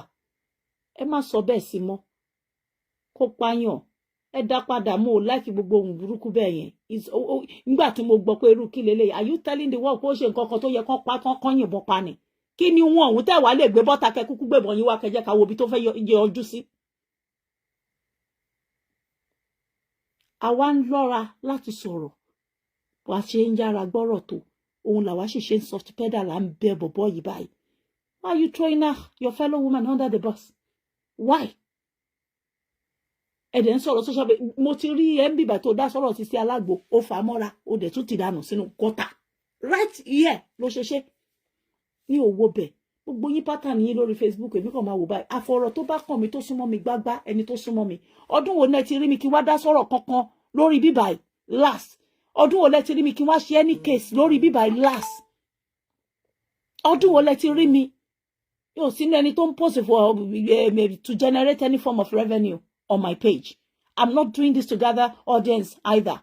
Because somebody on the alaya audience awa itiniri tabawa lórí live show 6,000 mama wo wa 7,000 8,000 bẹ́ẹ̀ ni àbí bẹ́ẹ̀ kọ́. Gbogbo àwọn page ọ̀hún dà lẹ́ni. Dẹ̀ fi gbowó rí. Tí n bá jáde láyé jọ̀hún 8,000. But mi ò ráyè mọ́ the more tí mo ṣe ń limit presence mi the more ló mama lọ́lẹ̀ because mi ò ráyè and I have other things I'm doing and not because he ever generated money for me. I have never earned a penny from Mark Zuckerberg before. Not here, not on my Instagram. So those of you they are doing it for views. Yala ya views te ba fi awa ma fún yín ni. Nbi ta wa ti bẹ̀rẹ̀. I'm 11 years tí mo ti wà ní orí social media lẹ́ni àwọn èèyàn lè testify to pé tàbíkẹ́ bá bọ́ta láyé john 6,000 8,000 10,000 euro ó dùn gbà táwa ń ṣe fracas not because I gain money mo enjoy gbàsgbòs bàjẹ́ ẹ̀yin ò ṣe gbàsgbòs mọ́ and it's becoming really messy and I don't want to be there but ẹ má ṣe bẹ́ẹ̀ obìnrin lẹ́yìn náà náà àdáṣọ bu ọmọ ipò ṣe nǹkan kan tó kù díẹ̀ káàtó ká má báwí gbogbo ẹ̀ la báwí nínú ilé but sórí orí bíbẹ́ lògùn orí fífọ́ ni orí bíbẹ́ kọ́ lògùn orí fífọ́ kẹ̀ ẹ jẹ́ kọ́ ọmọkùnrin wọlá ọmọ yìí mọ́mọ́ yìí lára kó gbàgbé àṣìṣe ìyá ẹ̀ kó wọlá ẹyọkọ pé àtọ̀ òun wà lára nǹkan tóun pọ́nìṣì yìí òun lòun bí ara òun ló ti jáde gbogbo ohun tí ìyá ò bá ṣe kó wọlá ọmọ yẹn mọ́ lára kọ́mọ yẹn rí ilé tó ti mọ́ lára kó rí gbé létà ń sọ yóò sí nínú Ìkòyí kó ń ṣe Banana Island ló wà ká mà níbo yóò fẹ́ jogún ni nínú Victoria Island kí ni nǹkan òun kò sínú Ìkẹjà GRA ilé tó wà ń bẹ̀ yẹn Lọ́pẹ̀bí ẹ mọ iye ilé tán tà 120 100 million 150 million Lọ́pẹ̀bí lọ́dún mélòó sẹ́yìn ṣé yẹn wà ní kàrámọ̀ tẹ́ ń kàrámọ̀ tó bá ń ṣe pé nǹkan kan náà òun ló bì lítú ara ẹ̀ bí iná bá jólé láti ìsàlẹ̀ dókè kí ló fẹ́ bọ́lọ̀ ń ṣe àwọn nǹkan kan máa wà tó máa ń ṣẹlẹ̀ sẹ́dà ńlẹ̀ ayé yìí kí ló fẹ́ bọ́lọ̀ ń ṣe so bẹ́ẹ̀ tí bá wo nǹkan tí bá bára ní situation pé nǹkan tí mo fẹ́ sọnù tí mi ò fẹ́ mọ́ tí mo fẹ́ fún lágbájá yìí bọ́lọ̀ nǹkan bá fi aburú gbà lọ́wọ́ olúwẹ̀ kí nìyàn fẹ́ bọ́lọ̀ ń ṣe èèyàn lọ́lọ́run gbẹ̀mí wọn ló ń gbẹ̀mí wọn léraléra tí wọn ò tó yàn tán dẹ̀ fi gbogbo dúkìá lé ayé yìí lẹ̀ kí náà rí mú lọ tí wọn bá ronú bẹ́ẹ̀ ni pé ṣé lórí nǹkan fọ́mọ mi pé kọ́mọ mi rí bí wà age 18 ọmọ yẹn wá lè pe tí tọkọ wá bọ́ta àti bàbá pé wá ìyá ẹ ti jọ lọ́n lọ yín ilé ti bí yẹn ọmọ yẹn kó lè jẹ́ voluntarily fúnra rẹ̀ ló máa yọ̀ǹda ẹ̀ I have found the balance now you can have the house ní ìtí ẹ̀fẹ́ fi kò béèrè 50-50 gbogbo ohun tí o bá ṣe láyé yìí as long as tí ó pààyàn kò já ló lè kó kówó company jẹ ó fi 50-50 yẹn sì dúró nítorí legal wife ẹ̀ ni. ọmọdé ó dùn mọ́ àtúnṣe ni kò mọ̀ wá láàrin èmi àti ó mọ̀ pé wọ́n bí ọkọ ẹ̀ nílé rẹ̀ bàbá ọkọ rẹ̀ ìyàwó mẹ́ta ló ní kankan ò lọ ìyá ọkọ rẹ̀ ìyá dáadáa ni ó mọ̀ ìwọ ló máa sọ fún ó níyálé ilé Bello òun ò mọ̀ àbí kò sì balẹ̀ jẹ́ kò dá lérú kò kẹ̀yìn ọmọ sọ́mọ ó dẹ̀ mọ̀ wípé Fẹ́mi láṣọ rẹ̀ lórí ìkọ́ ó gbọ́ ó ní onítìjú ó dẹ̀ gbọ́ bá wí ẹnu àwọn òbí ẹ̀ ka kì í ṣe àwọn ọkùnrin tó lówó tán dictate fún bàbá wọn ẹnu bàbá wọn ka wọ́n ti ń bá bàbá ọkọ rẹ̀ wọ́n ti ń bá káyé ọmọ tó bí bó ṣe bí ọmọ 18 tó bó ṣe jéléré tó kò sí self sponsored nínú gbogbo ọmọ Bello ṣé òun pé gbogbo wọn ló tán tí wọ́n dẹ̀ gbẹ́kọ̀ọ́. ìwọ ló máa rán létí. ọmọ sí offline kò ní kọ́ bẹ́ẹ̀ bí ọkọ ẹ̀ kó fi ẹ̀wá jẹ́ báǹkì kan gan ló gba ilé ẹ̀ Aládùkẹ́ kó jẹ́ wípé Fẹ́mi ló ń bínú tó fẹ́ punish yẹ you know is worth it gẹ́gẹ́ wọ́n sẹ̀tì ẹ̀ up wọ́n sẹ̀tì ẹ̀ up. gbogbo ọ̀rọ̀ tan ring light ẹjọ́ torí Ọlọ́run ṣó fún ara ẹ̀ ló tan light chat ni so tó bá ń bá ṣe tẹ́yìn irú ohun tí wọ́n sọ yìí tó bá lọ kọ nǹkan síbẹ̀ ṣé ó tó bẹ́ẹ̀ àbí kò jù bẹ́ẹ̀ lọ ó tó bẹ́ẹ̀ ń parọ́ mọ́ ni she's alive kó má bàa kú kẹ́ má bàa fi irọ́ yìí define ni existence ọmọ ẹ̀ tọ́mọ ẹ̀ bá dàgbà torí tó bá kú tẹ́ bá gbérọ́ yìí lé lórí tó bá fi lè kú bẹ́ẹ̀ irọ́ yẹn lẹ máa sọ fún ọmọ ẹ̀ kẹ́ má bàa fi story míì lé ọmọ ẹ̀ lọ́wọ́ kẹ́ fọwọ́ ká lórí ìyá ẹ̀ nǹkan báyìí òun ló ṣe dúró ló ṣe ń sọ òótọ́ ẹ̀ lẹ́ni nígbà tó ṣì wà láàyè ó lè sùn lẹ́ni kó má jí mọ́ Ọlọ́run bá fẹ́ kọ́lọ́ má jarí rẹ̀ òun ló ṣe ń sọ nígbà tó ojú ayé ẹ̀ pé kò sí nǹkan tó jọ bẹ́ẹ̀ ìwọ̀n tí wọ́n náà sọ pé nǹkan tó ṣe ó tó kán lẹ̀ lóko kán lé ẹ̀ dànù nílé ọkọ ó tó kó pọ̀tà ẹni kó má tán láti ẹgbẹ́rọ́ léyàn lórí ẹ̀ ń bà lámọ̀ rí ẹ̀jẹ̀ ẹ̀ ń pa orúkọ ẹ̀ ń gbé tiyín dìde tó bá yá tí wọ́n bá ti tiyàn títí kò giri ó máa kọjú síyàn ní even though àwa ò ní fẹ́ àwa ò ní gbà bọ́ èèyàn ní just like I told you pé ẹni tá à ń sọ yìí wọ́n ti fiddle pẹ̀lú mental state yẹ ó lè jí lójú oorun kó kí fóònù mọ́lẹ̀ kó gbé ṣépè òun kọ́ ló ń sọ̀rọ̀ mọ́ Fẹ́mi mọ̀ ó mọrú ìyàwó tóun fẹ́ fún ara rẹ̀ pé ọmọ yìí èèyàn tó wà sensitive ni èèyàn máa ń mọ èèyàn tó bá fẹ́ ìyàwó kan èyí tó máa ronú tó bá jálẹ̀ ó ti mọ̀ èyí tẹ́ pé bàbá wèrè àkú èmi ó máa sọ lọ nípa ayé ẹ̀ka kúlù fún ẹ bó bá ṣe tán padà pè mí ó ti mọ̀ nú àwọn obìnrin ẹ pé eléyìí ò jí sòrò kò ń ṣe lover girl àwọn kan wà bẹ́ẹ̀ kò dẹ̀ mí pé wọ́n nífẹ̀ẹ́ pé wọn ráyè kọ́ máa sáré lọ́kùnrin bọ́kùnrin mi bá lóhun ṣe tó obìnrin mi máa ń kẹ́rù ẹ̀ bẹ́ẹ̀ ni pé okay ẹ bá dẹ̀ di rẹ́dí ẹ tún pè mí ó ṣeré lọ bẹ́ẹ̀ ni kànáà kó fi rìn lédèkì àwọn yẹn máa ń pẹ́ láyé ṣòro àwọn ètò máa ń sáré lọ́kùnrin yẹn jọ kìíní kan yẹn ó máa ń pa wọ́n ní ó máa ń pa wọ́n ó máa ń fa òjòjò àti ìrẹ̀wẹ̀sì ọkàn fún wọn èèyàn máa kú sínú díẹ̀díẹ̀ silence ń pààyàn èèyàn dákẹ́ odidi bí ọdún kan àtàbọ̀ ń sìn láti October kò sọ̀rọ̀ ẹ̀ mọ ohun tó ṣẹlẹ̀ ìgbà yẹn ẹ gbọ́ pé ó fẹ́ para ẹ̀ lẹ́ẹ̀mẹ́ta nínú silence yẹn ni o ọmọ yìí wara ẹ̀ pa Fẹ́mi náà wà wí ẹ̀ pé ó lọ wara ẹ̀ pa wọnú gbó subconsciously níbi tó ti ń ronú ọmọ tó máa lọ ra sniper ọmọ tá máa rò pé àbí kóun para òun ọmọ tó máa rò pé kí lóun dúró ṣe nílé ayé kan ràn kán fi irú nǹkan báyìí kán fi ba orúkọ òun jẹ́ kí ló tún kù self torture ó ń fún ara ẹ̀ nítorí pé kò rí ẹni bá òun her voice is not heard so níwọ̀n ìgbà tó fi dákẹ́ gbogbo bí ọdún kan àtàbọ̀ yẹn kò dákẹ́ tó ẹjọ́ kí ni time frame téèyàn máa fi ń ya wèrè ẹ sọ fún mi mo fẹ́ mọ time frame téèyàn máa fi ń wọjà níwòwò gangan àbí tó máa fi ń kú ṣẹ́yìn mọ̀ ẹlòmíì láàrin oṣù mẹ́ta tí kinní yẹn bá yíwọ́ tó bá ṣe prim sínú brain yẹn ikú dé tẹ́jẹ̀ bá tà sí lọ́pọlọ àbí kó ní high blood pressure kó fẹsẹ̀ kọ bẹ́ẹ̀ èèyàn tó high blood pressure tó ń tọ́jú ọmọ tó ní special need tó bá fẹsẹ̀ kọ tó bá kú ìgbà yẹn ẹ̀ ní sọ pé ó quiet kú o you died in silence ẹ mọ̀ iye àwọn tá ti lo phrase yẹn fún and she was quiet till she died kódà kó jẹ́ òun ló ṣẹ̀ she still has right to her voice because it is her voice the only weapon she has to exonerate herself àbí láti expose her haida pé ìjọ ẹ bá mi bẹ̀ èmi ni mo ṣẹ̀ she has the power of her voice that's the only thing she has right now to talk to express herself either in a bad way or in a good way ó dá mo ṣẹ̀ ẹ bá mi bẹ̀ voice ẹ náà ni ó dá mi ò ṣẹ̀ ẹ ṣàánú mi ẹ bá mi bẹ̀ voice ẹ náà ló nídìí èèyàn tó bá ti rí pé òun ò lára òun ò léèyàn mọ́ gbogbo ẹni tó dára dé ti dà òun àtòun ẹnìkan ló kù my dear maybe you don't know why are you telling that pé ò bẹ́ sínú ilé kan máa bẹ̀ ṣé ìtaná ló ti ń bẹ̀bẹ̀ tẹ́lẹ̀ ẹ gbóhùn ẹ wá gbọ́ ní January 2026 ẹ wá ní kó tún bọ́ sínú ilé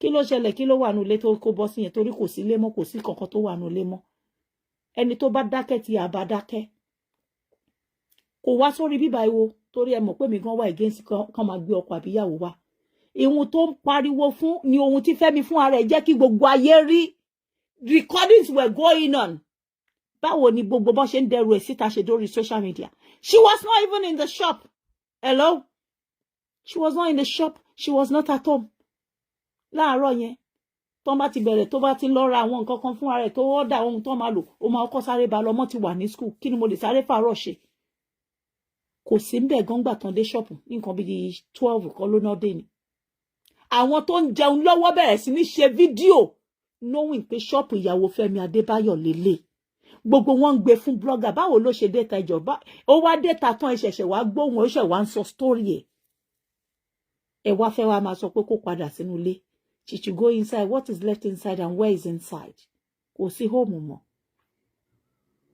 home is meant to be a place where one can find solace and succor and now that there's no more home kò sẹ́ni tó fẹ́ embrace ẹ̀pọ̀ tító the silent night the night of regret pé mi ìbá má ṣe gbà òun nìkan ni láàrẹ̀ sọ pé it is okay people do make mistakes àwọn ọmọ wa ń lọ lé ọkọ wọn ń gbà mí á pè wá mọ́mì lágbájá is doing this ẹ bá mi bá sọ̀rọ̀ o àbí kíyàwó wọn pè wá ọmọ yín ṣe báyìí mọ́mì ẹ bá mi bá sọ̀rọ̀ bó ṣe yẹ kó rí nìyẹn tó bá ṣàṣemáṣe ìwọ bìlí pé tó bá yẹ pé àwọn àgbààgbà nu ilé dúró tán bí àgbààgbà ẹ̀yin rò pọ̀rọ̀ ìyá déta àmọ́ tí kò àgbàlagbà ọba ti ṣí òun ni irú nǹkan yìí máa ń ṣẹlẹ̀ so there's no need for any cry from any hand anymore tó bá jẹ́ lóòótọ́ làwọn àgbààgbà bẹ̀ dúró bí àgbà kò yẹ ká wà níbi tá a wà lénìí torí inú ilé ẹni náà ti ń jẹkùtẹ onídòdó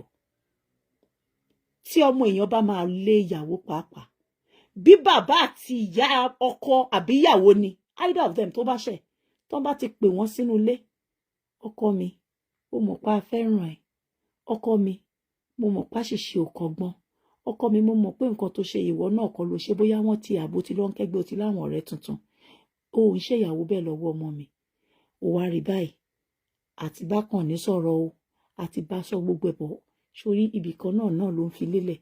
I feel loved pé ìyá ọkọ mi àti bàbá ọkọ mi gan wọ́n dáríjì mí àmọ́ ọkọ mi ò gbọ́.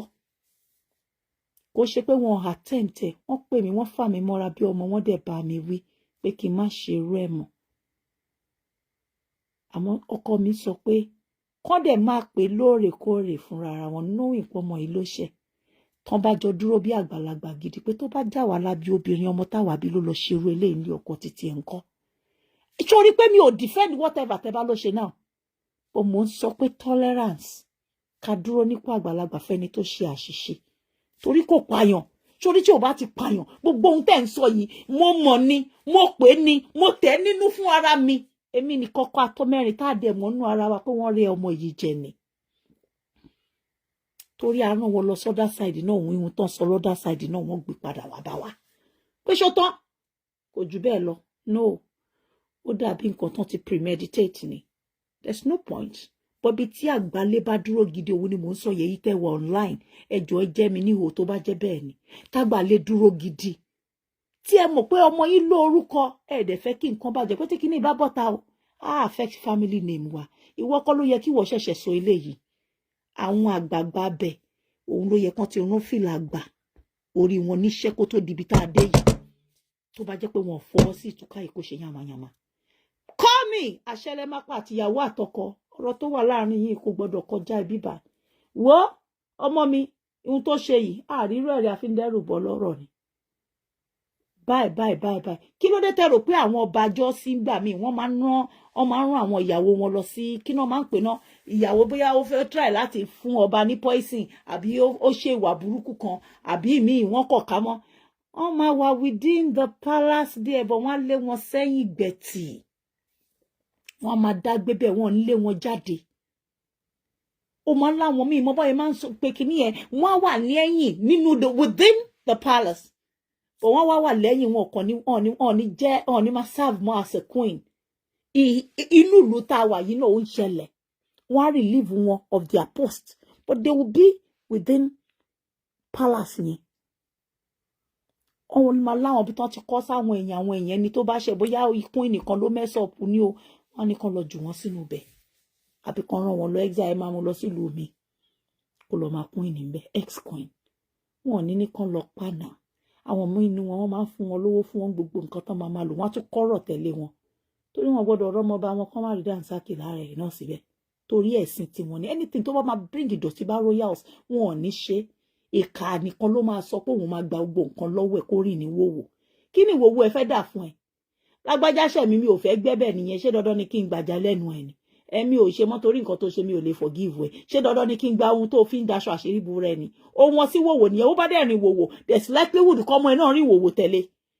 Torí gbogbo ohun tó máa ṣe fọ́mọ kọ́ lójú ẹ̀ máa ká nítorí pé òun fún wọn ní owó kan. Òun máa nídìí láti fowó kun. Ó máa nídìí láti tọ́jú ara ẹ̀. Òun gangan mọ́ tá à ń sọ ìfún ara ẹ̀. Ó nídìí mentoring. Ó nídìí counseling. And that's why tí máa rí pé quiet lọ. My message pé are you okay? Are you sure? Tí n bá gbọ́ response máa pé àǹtí ẹ̀. Ẹ wo ọmọ yìí ń ṣe báyìí. Àǹtí ẹ lọ wò. Èyí tó ṣe ní October tó ti rẹ̀ mọ́lé pé òun máa para òun. Ṣé bó ní ohun tó lead sí? Bẹ́ẹ̀ bá lé ẹ fẹ́ báyàn wí ó ṣe kinní kan tóun fún ara ẹ̀ ń self torture ara ẹ̀. Kí lẹ tún fẹ́? Ẹ fẹ́ kó dúnbú ara ẹ̀ ní kínú yín lè dùn. Kí gbogbo àgbẹ̀ kẹ́ lè padà sọ pé tẹ bá gbọ́ nǹkan ẹ̀yin náà lẹ máa padà wá pé tẹ bá gbọ́ nǹkan tó ṣe o kí ló ṣe ṣódókó mọ́ Fẹ́mi lára ni kó yan lè kó dókó mọ́ lára kó pààyàn sí lẹ́ńkùlé kó ní kán gbélé lórí so kí wá ní kí ni tá à ń sọ gangan kí ni big deal ọkùnrin tó ń fara àta létí láti sọ ọ̀rọ̀ bàjẹ́ sọ́kọ ẹ̀. tí àṣírí ò bá tú ṣó máa nọ́sẹ̀ tẹ́ wọn kò ní ẹni tó ń kọ́ kà tó hùwà ìkà ìkà máa wà nínú ẹ̀ tẹ́lẹ̀ ṣe gbọ́ Mewolaka táṣìírí òòbá tó tán ọba ká ẹ̀ wọ́n ní sàkárà pàtàlà ń sítọ́ ojú àfọ̀fọ̀ tán ìdá ìlọ ló máa ń dálẹ̀ ẹ̀sìn bẹ́ẹ̀ bá ṣe fẹ́ sin jáde kẹ́jẹ́ ká gbọ́ ká lè dá yín lóhùn ní sáìsì yín ìhun tó o bá sọ yẹn gangan ohun tán ka yẹn tán lọ́ka fún kò sọ ọmọkọ lára yín bẹ́ẹ̀ bá lè gbé jáde èmi Àbíkẹ́ dí àyín ẹgbẹ́ jáde ẹgbẹ́ ohun tẹ́ ẹ ká yẹn jáde òun náà ti rẹ́dì pé kẹ́ ẹ gbé jáde ó fẹ́ kẹ́ ẹ gbé jáde bẹ́ẹ̀ bá ní lọ́wọ́ ó ti rẹ́dì láti fèsì pé enough of the torture, enough of tormenting her with what does not exist. Bring it out. Gbogbo ntẹ́ ẹ bá rò pé ó wà lọ́wọ́ yín tí wọ́n wá jẹ́ ìwọ náà wá rán is the same ìwọ tó ń sọ̀rọ̀ pé gbọ́rọ̀ ẹ̀ kúrò lórí social media ìwọ ló ń sọ ohun tó sọ yìí ń sí pé táṣìírí ẹ ò bá tútàn bá ká ẹ ṣọ́ọ̀bẹ náà ká mọ lọ́wọ́ Mewolaka ẹ jẹjẹ inú rìvásì bẹ́ẹ̀ mo fẹ́ kẹ́ gbọ́ ibi gangan. sẹ́ẹ̀tì ẹ̀ ọ̀pù tó bá ká ẹ tí àṣírí ò bá tú ṣó máa ná sẹ́ẹ̀tì ẹ̀ ọ̀pù ni ẹni tó kọ́ńkà tó hùwà ìkà ìkà máa wà nínú ẹ̀ tẹ́lẹ̀ táṣírí ò bá tú tó bá succeed nínú tó fẹ́ ṣé wàá máa wá pity party kiri. ó gbé ọkọ ẹ kó gbé àwọn òbí ẹ kó ní.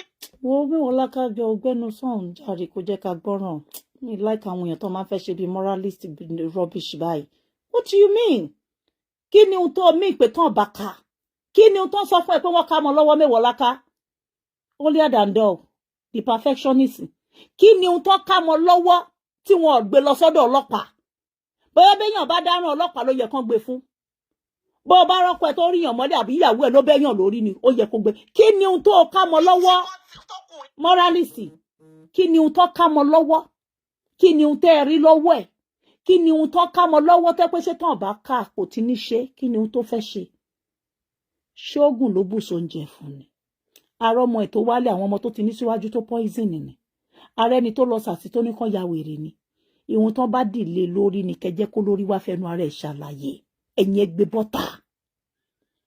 Stop gbogbo sentiment to shall stop throwing her under the bus. Kí náà ká? Bí wọ́n ṣe wà lé ọkọ kan ìkan wá sọ pé ibi tó ti ń bá àwọn ibi tó ti ṣí kiri tó fi débi tó wà ìkan wá sọ fún ẹ pé pẹ́pẹ́ sí o pààyàn síbi òṣèkìní kan ṣé ò ní fẹnu ara ẹ̀ wá dìfẹ́ǹdì ara ẹ̀ ni.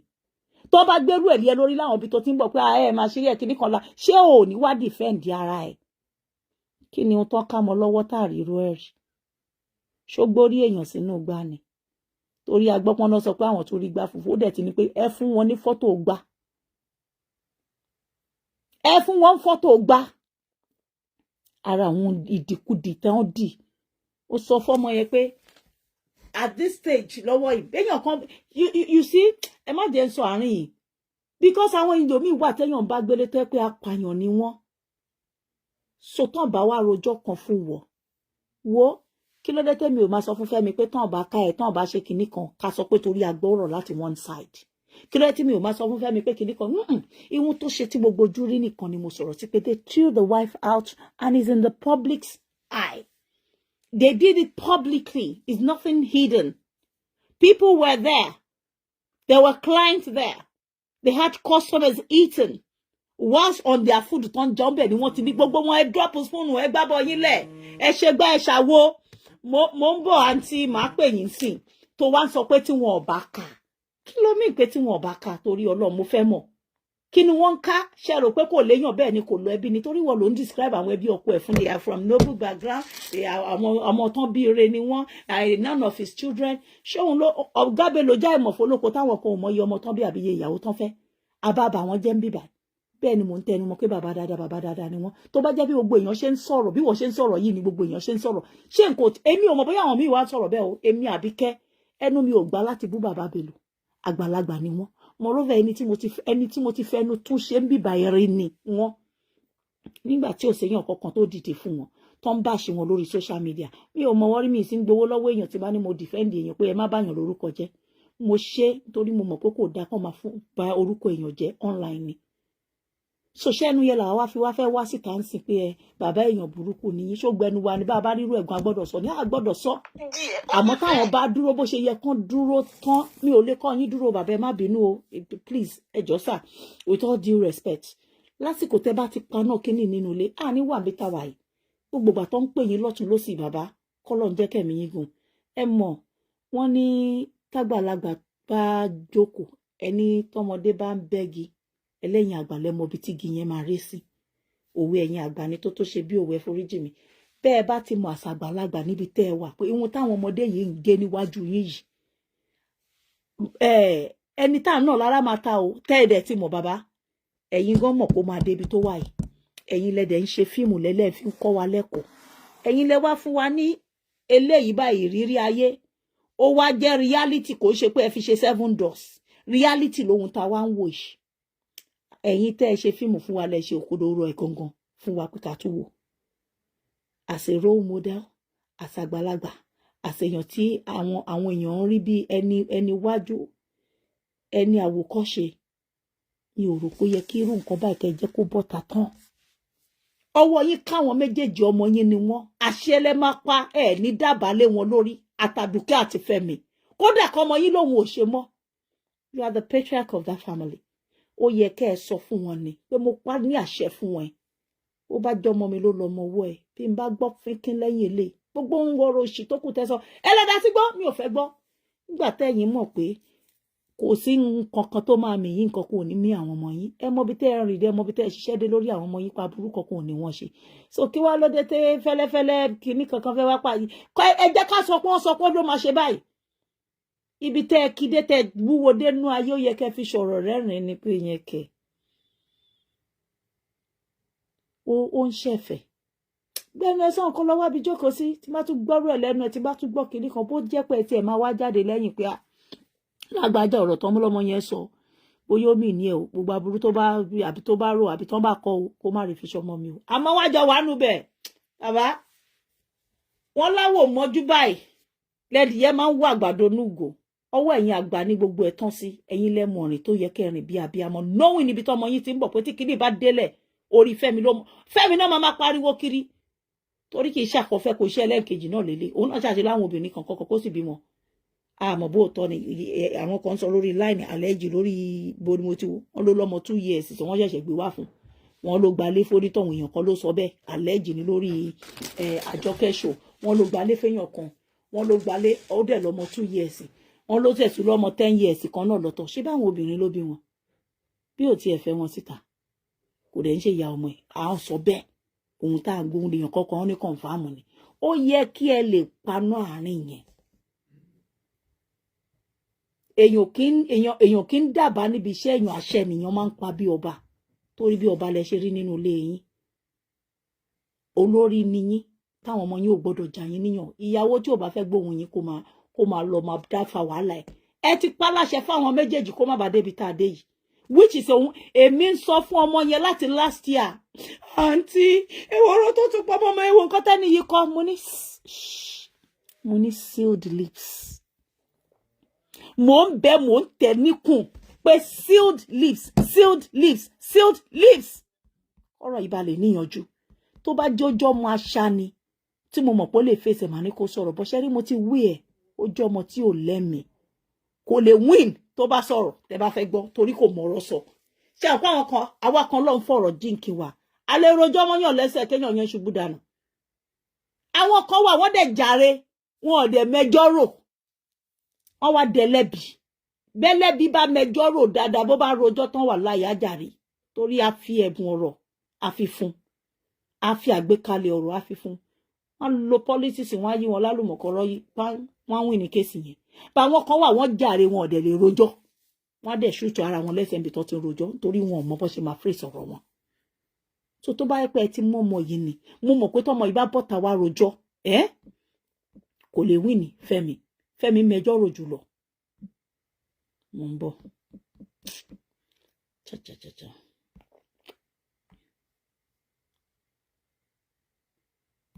so ó kù díẹ̀ káàtó gbogbo ẹni tó bá ń dá sọ̀rọ̀ yìí ní dá sí pé kí gbogbo ẹ̀ bàjẹ́ tán kó fọ́tọ́ wọ́n ń ṣọ̀rẹ́ Ọlọ́run òun làwa ṣe ń bẹ tẹ́bẹ̀ mo sì ń bẹ Fẹ́mi mo bẹ last time you know the truth you know it ó mọ fúnra rẹ̀ Fẹ́mi ó mọ èyí tó jẹ́ òótọ́ ń bẹ tó bá jẹ́ bó ṣe bọ́mọ iṣẹ́ ọ̀tá ní ojú ayé tó ń ṣe gbogbo nǹkan tó wùn ẹ̀ kó yẹ kó má unblock ẹ̀ just 4 days ago àbíjẹta ó ṣe unblock ẹ̀ ó send message sí mo dẹ̀ bá wí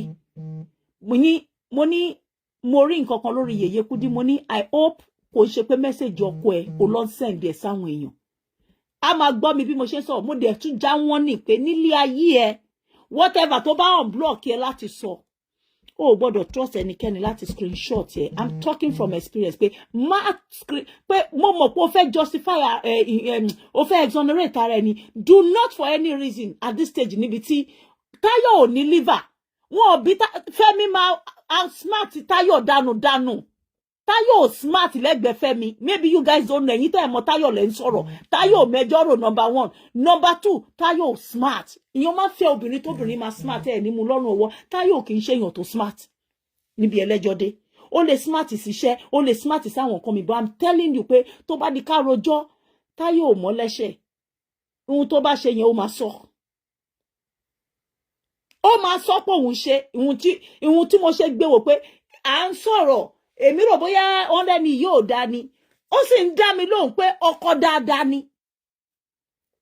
So for yín blogger tẹ́ ẹ sọ pé ọkọ dáadáa kọ́ èmi Àbíkẹ́ ni mo sọ ẹ kóòtù mi pé mo sọ pé ìyàwó ẹ̀ sọ fún mi pé ọkọ dáadáa ni o àǹtí.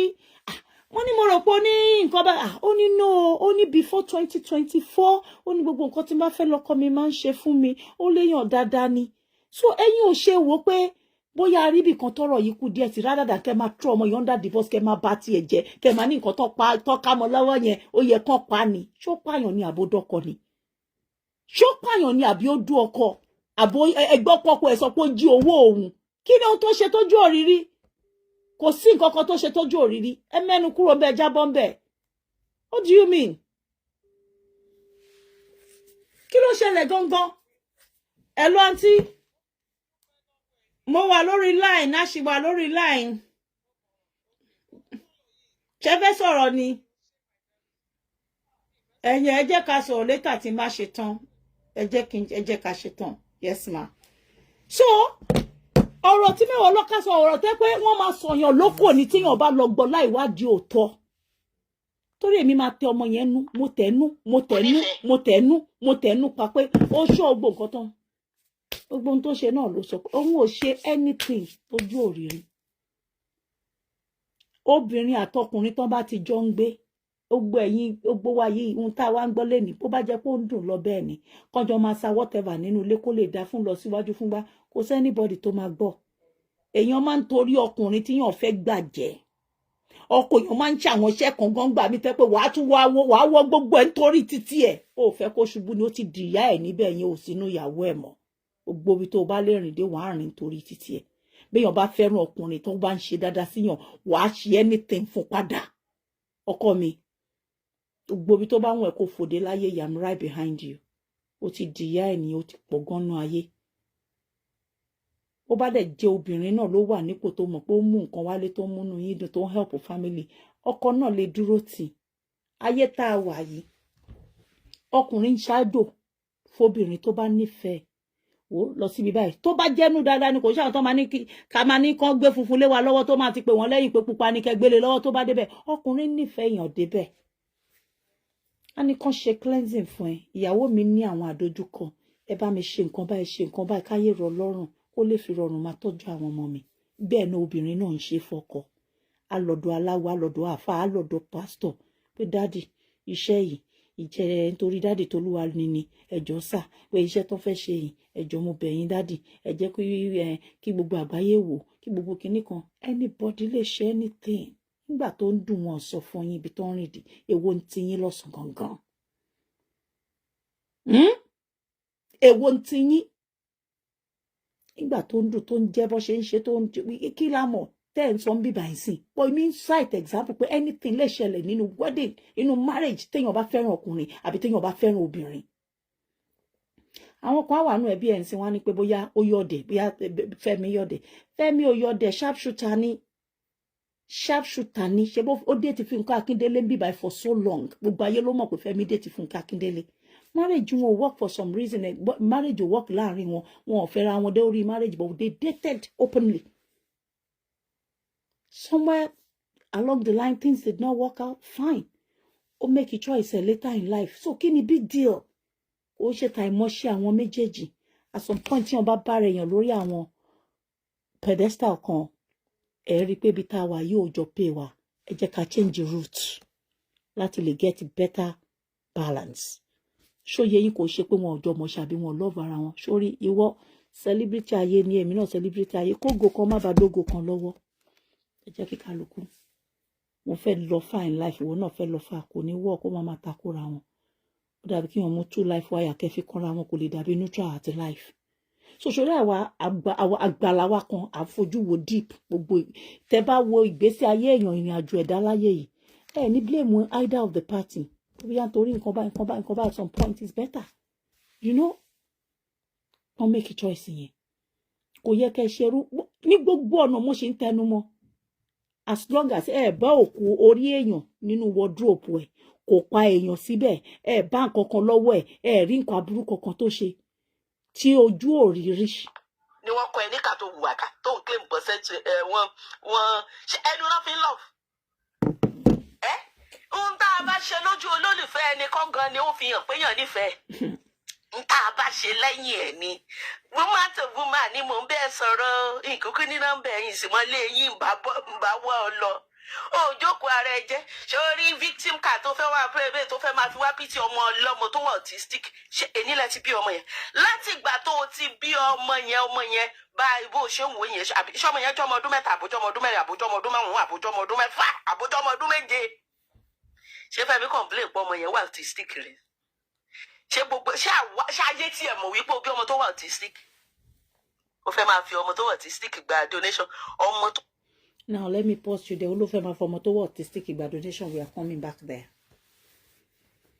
Now you are talking about èèyàn tó ń play PT card. Ta ló ń play PT card inú ẹni tó dákẹ́ tó ń dáná sí nǹkan ní ẹ̀yìn tí wọ́n ń kọ oríṣiríṣi nípa ìyàwó ẹ̀ fódìdí ọdún kan gbáko tí ò dé bọ́ta lọ kọ́ síta pé please a rí àwọn Bọ́lá kí lórúkọ bàbá kan báyìí níná lówó nígbà tóun àti ìyàwó ẹ̀ jà ó lọ bọ́ síta ó ní kójọ ó ní family àwọn need the privacy at this moment òun fẹ́ káwọn èèyàn kan respect privacy àwọn òun do not want any form of bashing on either him or his wife. They should give them private moment to settle their scores. That is a real man.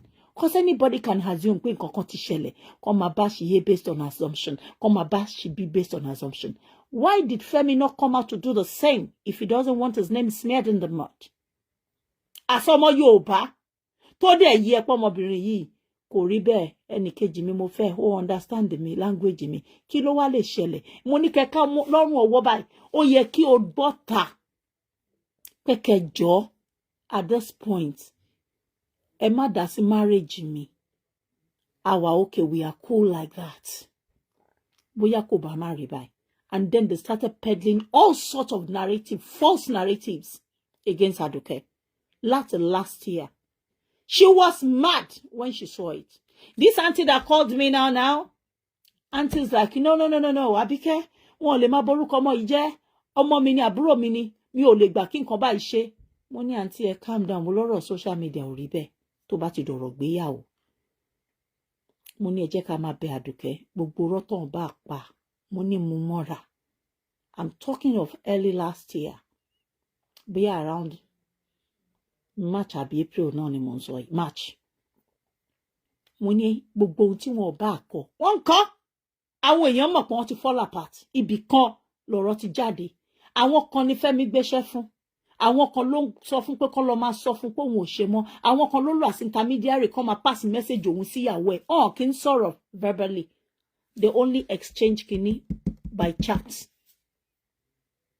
Ọmọ yẹn fẹ́ bínú pé ẹ ká nǹkan tó kọ sí mi mo ní ẹni tán parọ́ mọ́ kò lè gbélé ayé ẹni máa gbélé ayé ṣe rere náà ni wọ́n máa ń kọ́kọ́ fẹ́ dọwọ́ bògo ẹ̀ parọ́ mọ́ ọmọ èyí tó ṣe ọmọ èyí tí ò ń ṣe tí àmọ́ gbogbo èyí tí ò bá jẹ mo ní keep sealed lips. Auntie, if you're online you bear me witness I stopped every move láti wá lọ debunk nǹkan tó wọ́n ń kọ kiri nípa ọmọ yẹn gbogbo ẹ̀ ló gbà sára pátápátá. Wọ́n pè lólówó wọ́n pè lálára gbígbóná kò sí nǹkan tí wọ́n sọ mo ládùkẹ́ dákẹ́ mo lọ́rọ̀ yìí sì lè níyànjú tó bá lè ní faradà díẹ̀ mo ní gbogbo nǹkan tó ṣókùnkùn mo ló ṣe máa hàn kedere but má lọ jàjà social media torí wọ́n báṣì ìwọ wọ́n báṣì Fẹ́mi ó dẹ̀ lóhun ti gbọ́ àìlè sọ̀rọ̀ níbi tán ti parọ́ mọ́yàn ó máa ń fàrẹ̀wẹ̀sì ọkàn ni ó máa ń pààyàn sínú á jẹ́ kó feel less of yourself wá feel like a nobody wá feel bẹ́ẹ̀ pé oh exist more pé kí ni mo ṣe tó yìí kí náà ń gbélé mi lórí knowing pé rọ́ ni toró méyìí tó ṣe ń bẹ̀. So definitely èèyàn kan láti dìde fúnràn lọ́wọ́ ọmọdé yìí Mewolaka. Irú obìnrin wo ni wọ́yà tó jẹ́ pé bí kẹ́ pààyàn silence èèyàn gbogbo èèyàn kan ló máa dákẹ́ and come kò ṣe silence ló máa ń sọ́ọ̀tì gbogbo issue kan ní silence ń solve. There are some tó jẹ́ pé lasting resolution ẹ̀ òun ni pé kẹ́ sọ̀rọ̀ síta ká mọ bí tí irọ́ yẹn ti ń wá ká sì yanjú ẹ̀. Marriage tó wọ́ sí Fani Káyọ̀dé òun àti ìyàwó ẹ̀ Precious wọ́n ṣe back and forth jù bẹ́ẹ̀ lọ láyé yìí lórí bíbá iná láti wò. Precious pariwo ẹ̀ síta pé ọmọ òun Fani náà sọ títí ẹ̀ pé òun ò ní dọ́mọ ẹ̀ padà àbí bí kọ́ láti wò ẹ̀yin èèyàn à ń fọ́lò wọn ohun tọkọ síta ni mò ń sọ̀rọ̀ nípa ẹ̀. At the end of the day wọ́n parí ìjà yẹn àbí kò parí bọ́n ṣe bá ṣe ara wọn tó online. Ẹ gbàgbé gbogbo òṣì ṣẹ́rí online tẹ́wà yẹrẹ orí ìtàgé gangan ní íńtánẹ́ẹ̀tì lọ́wọ́ yìí àwọn Fẹ́mi di Nollywood wù ni ṣe fẹ́ gbọ́ íńtánẹ́ẹ̀tì wood lélẹ́yìí ibi táwọn kan náà ti ń ṣe tiwọn lélẹ́yìí wọ́n sì ń parí ẹ̀ bẹ́ẹ̀ ọ̀fẹ́ lẹ́wọ̀ ẹ̀ fowó wo fíìmù wọn ní kẹlẹ́ wo lórí Netflix bọ́ ṣe mọ tí wọ́n ṣe náà nìyẹn a lè kọ́ ẹni tó lọ́rọ̀ ẹni tára ń ta bó ṣe máa jọra ẹ̀ mọ́lẹ̀ tẹ́ bá fẹ́ gbọ́. It's easy for me láti sọ wà easier fún mi láti sọ as a blogger pé má sọ̀rọ̀ má ṣe kinní kan but tó bá fi pé kóun sọ̀rọ̀ public cry ló máa help òun ló máa suit pain òun ló máa fún òun ní help then that's her choice. A lè ní kò ní work kó dẹ̀ work lóòótọ́ àwọn kan ti ṣe ń gbà tí Precious pariwo mi bá gbọmọ lọ́wọ́ òun àwọn kankan tán súnmọ́ bọ̀bọ̀ Fani Káyọ̀dé yìí wọ́n lọ bá àwọn àgbàlagbà á dìde òun náà sọ pàtì títí ẹ̀ wọ́n pàpà yanjú àbí wọ́n yanjú ẹ̀ despite all the mess today Fani will post picture of Precious and the triplet àbí twins làwọn ọmọ yẹn àtọmọ tó bí tẹ́lẹ̀ ó post wọn as of today and that is someone tó ní noble background kò ṣáà ń ṣe stark illiterate ṣé sáà nìkan ni wọ́n máa ṣì wà ń bẹ̀ lẹ́ni àwọn òǹkàwé máa wà ń bẹ̀ Túndé Ayẹni ṣé Fẹ́mi ó pọ̀ sí ìkàrí ẹ̀ tó àwọn Túndé Ayẹni in the legal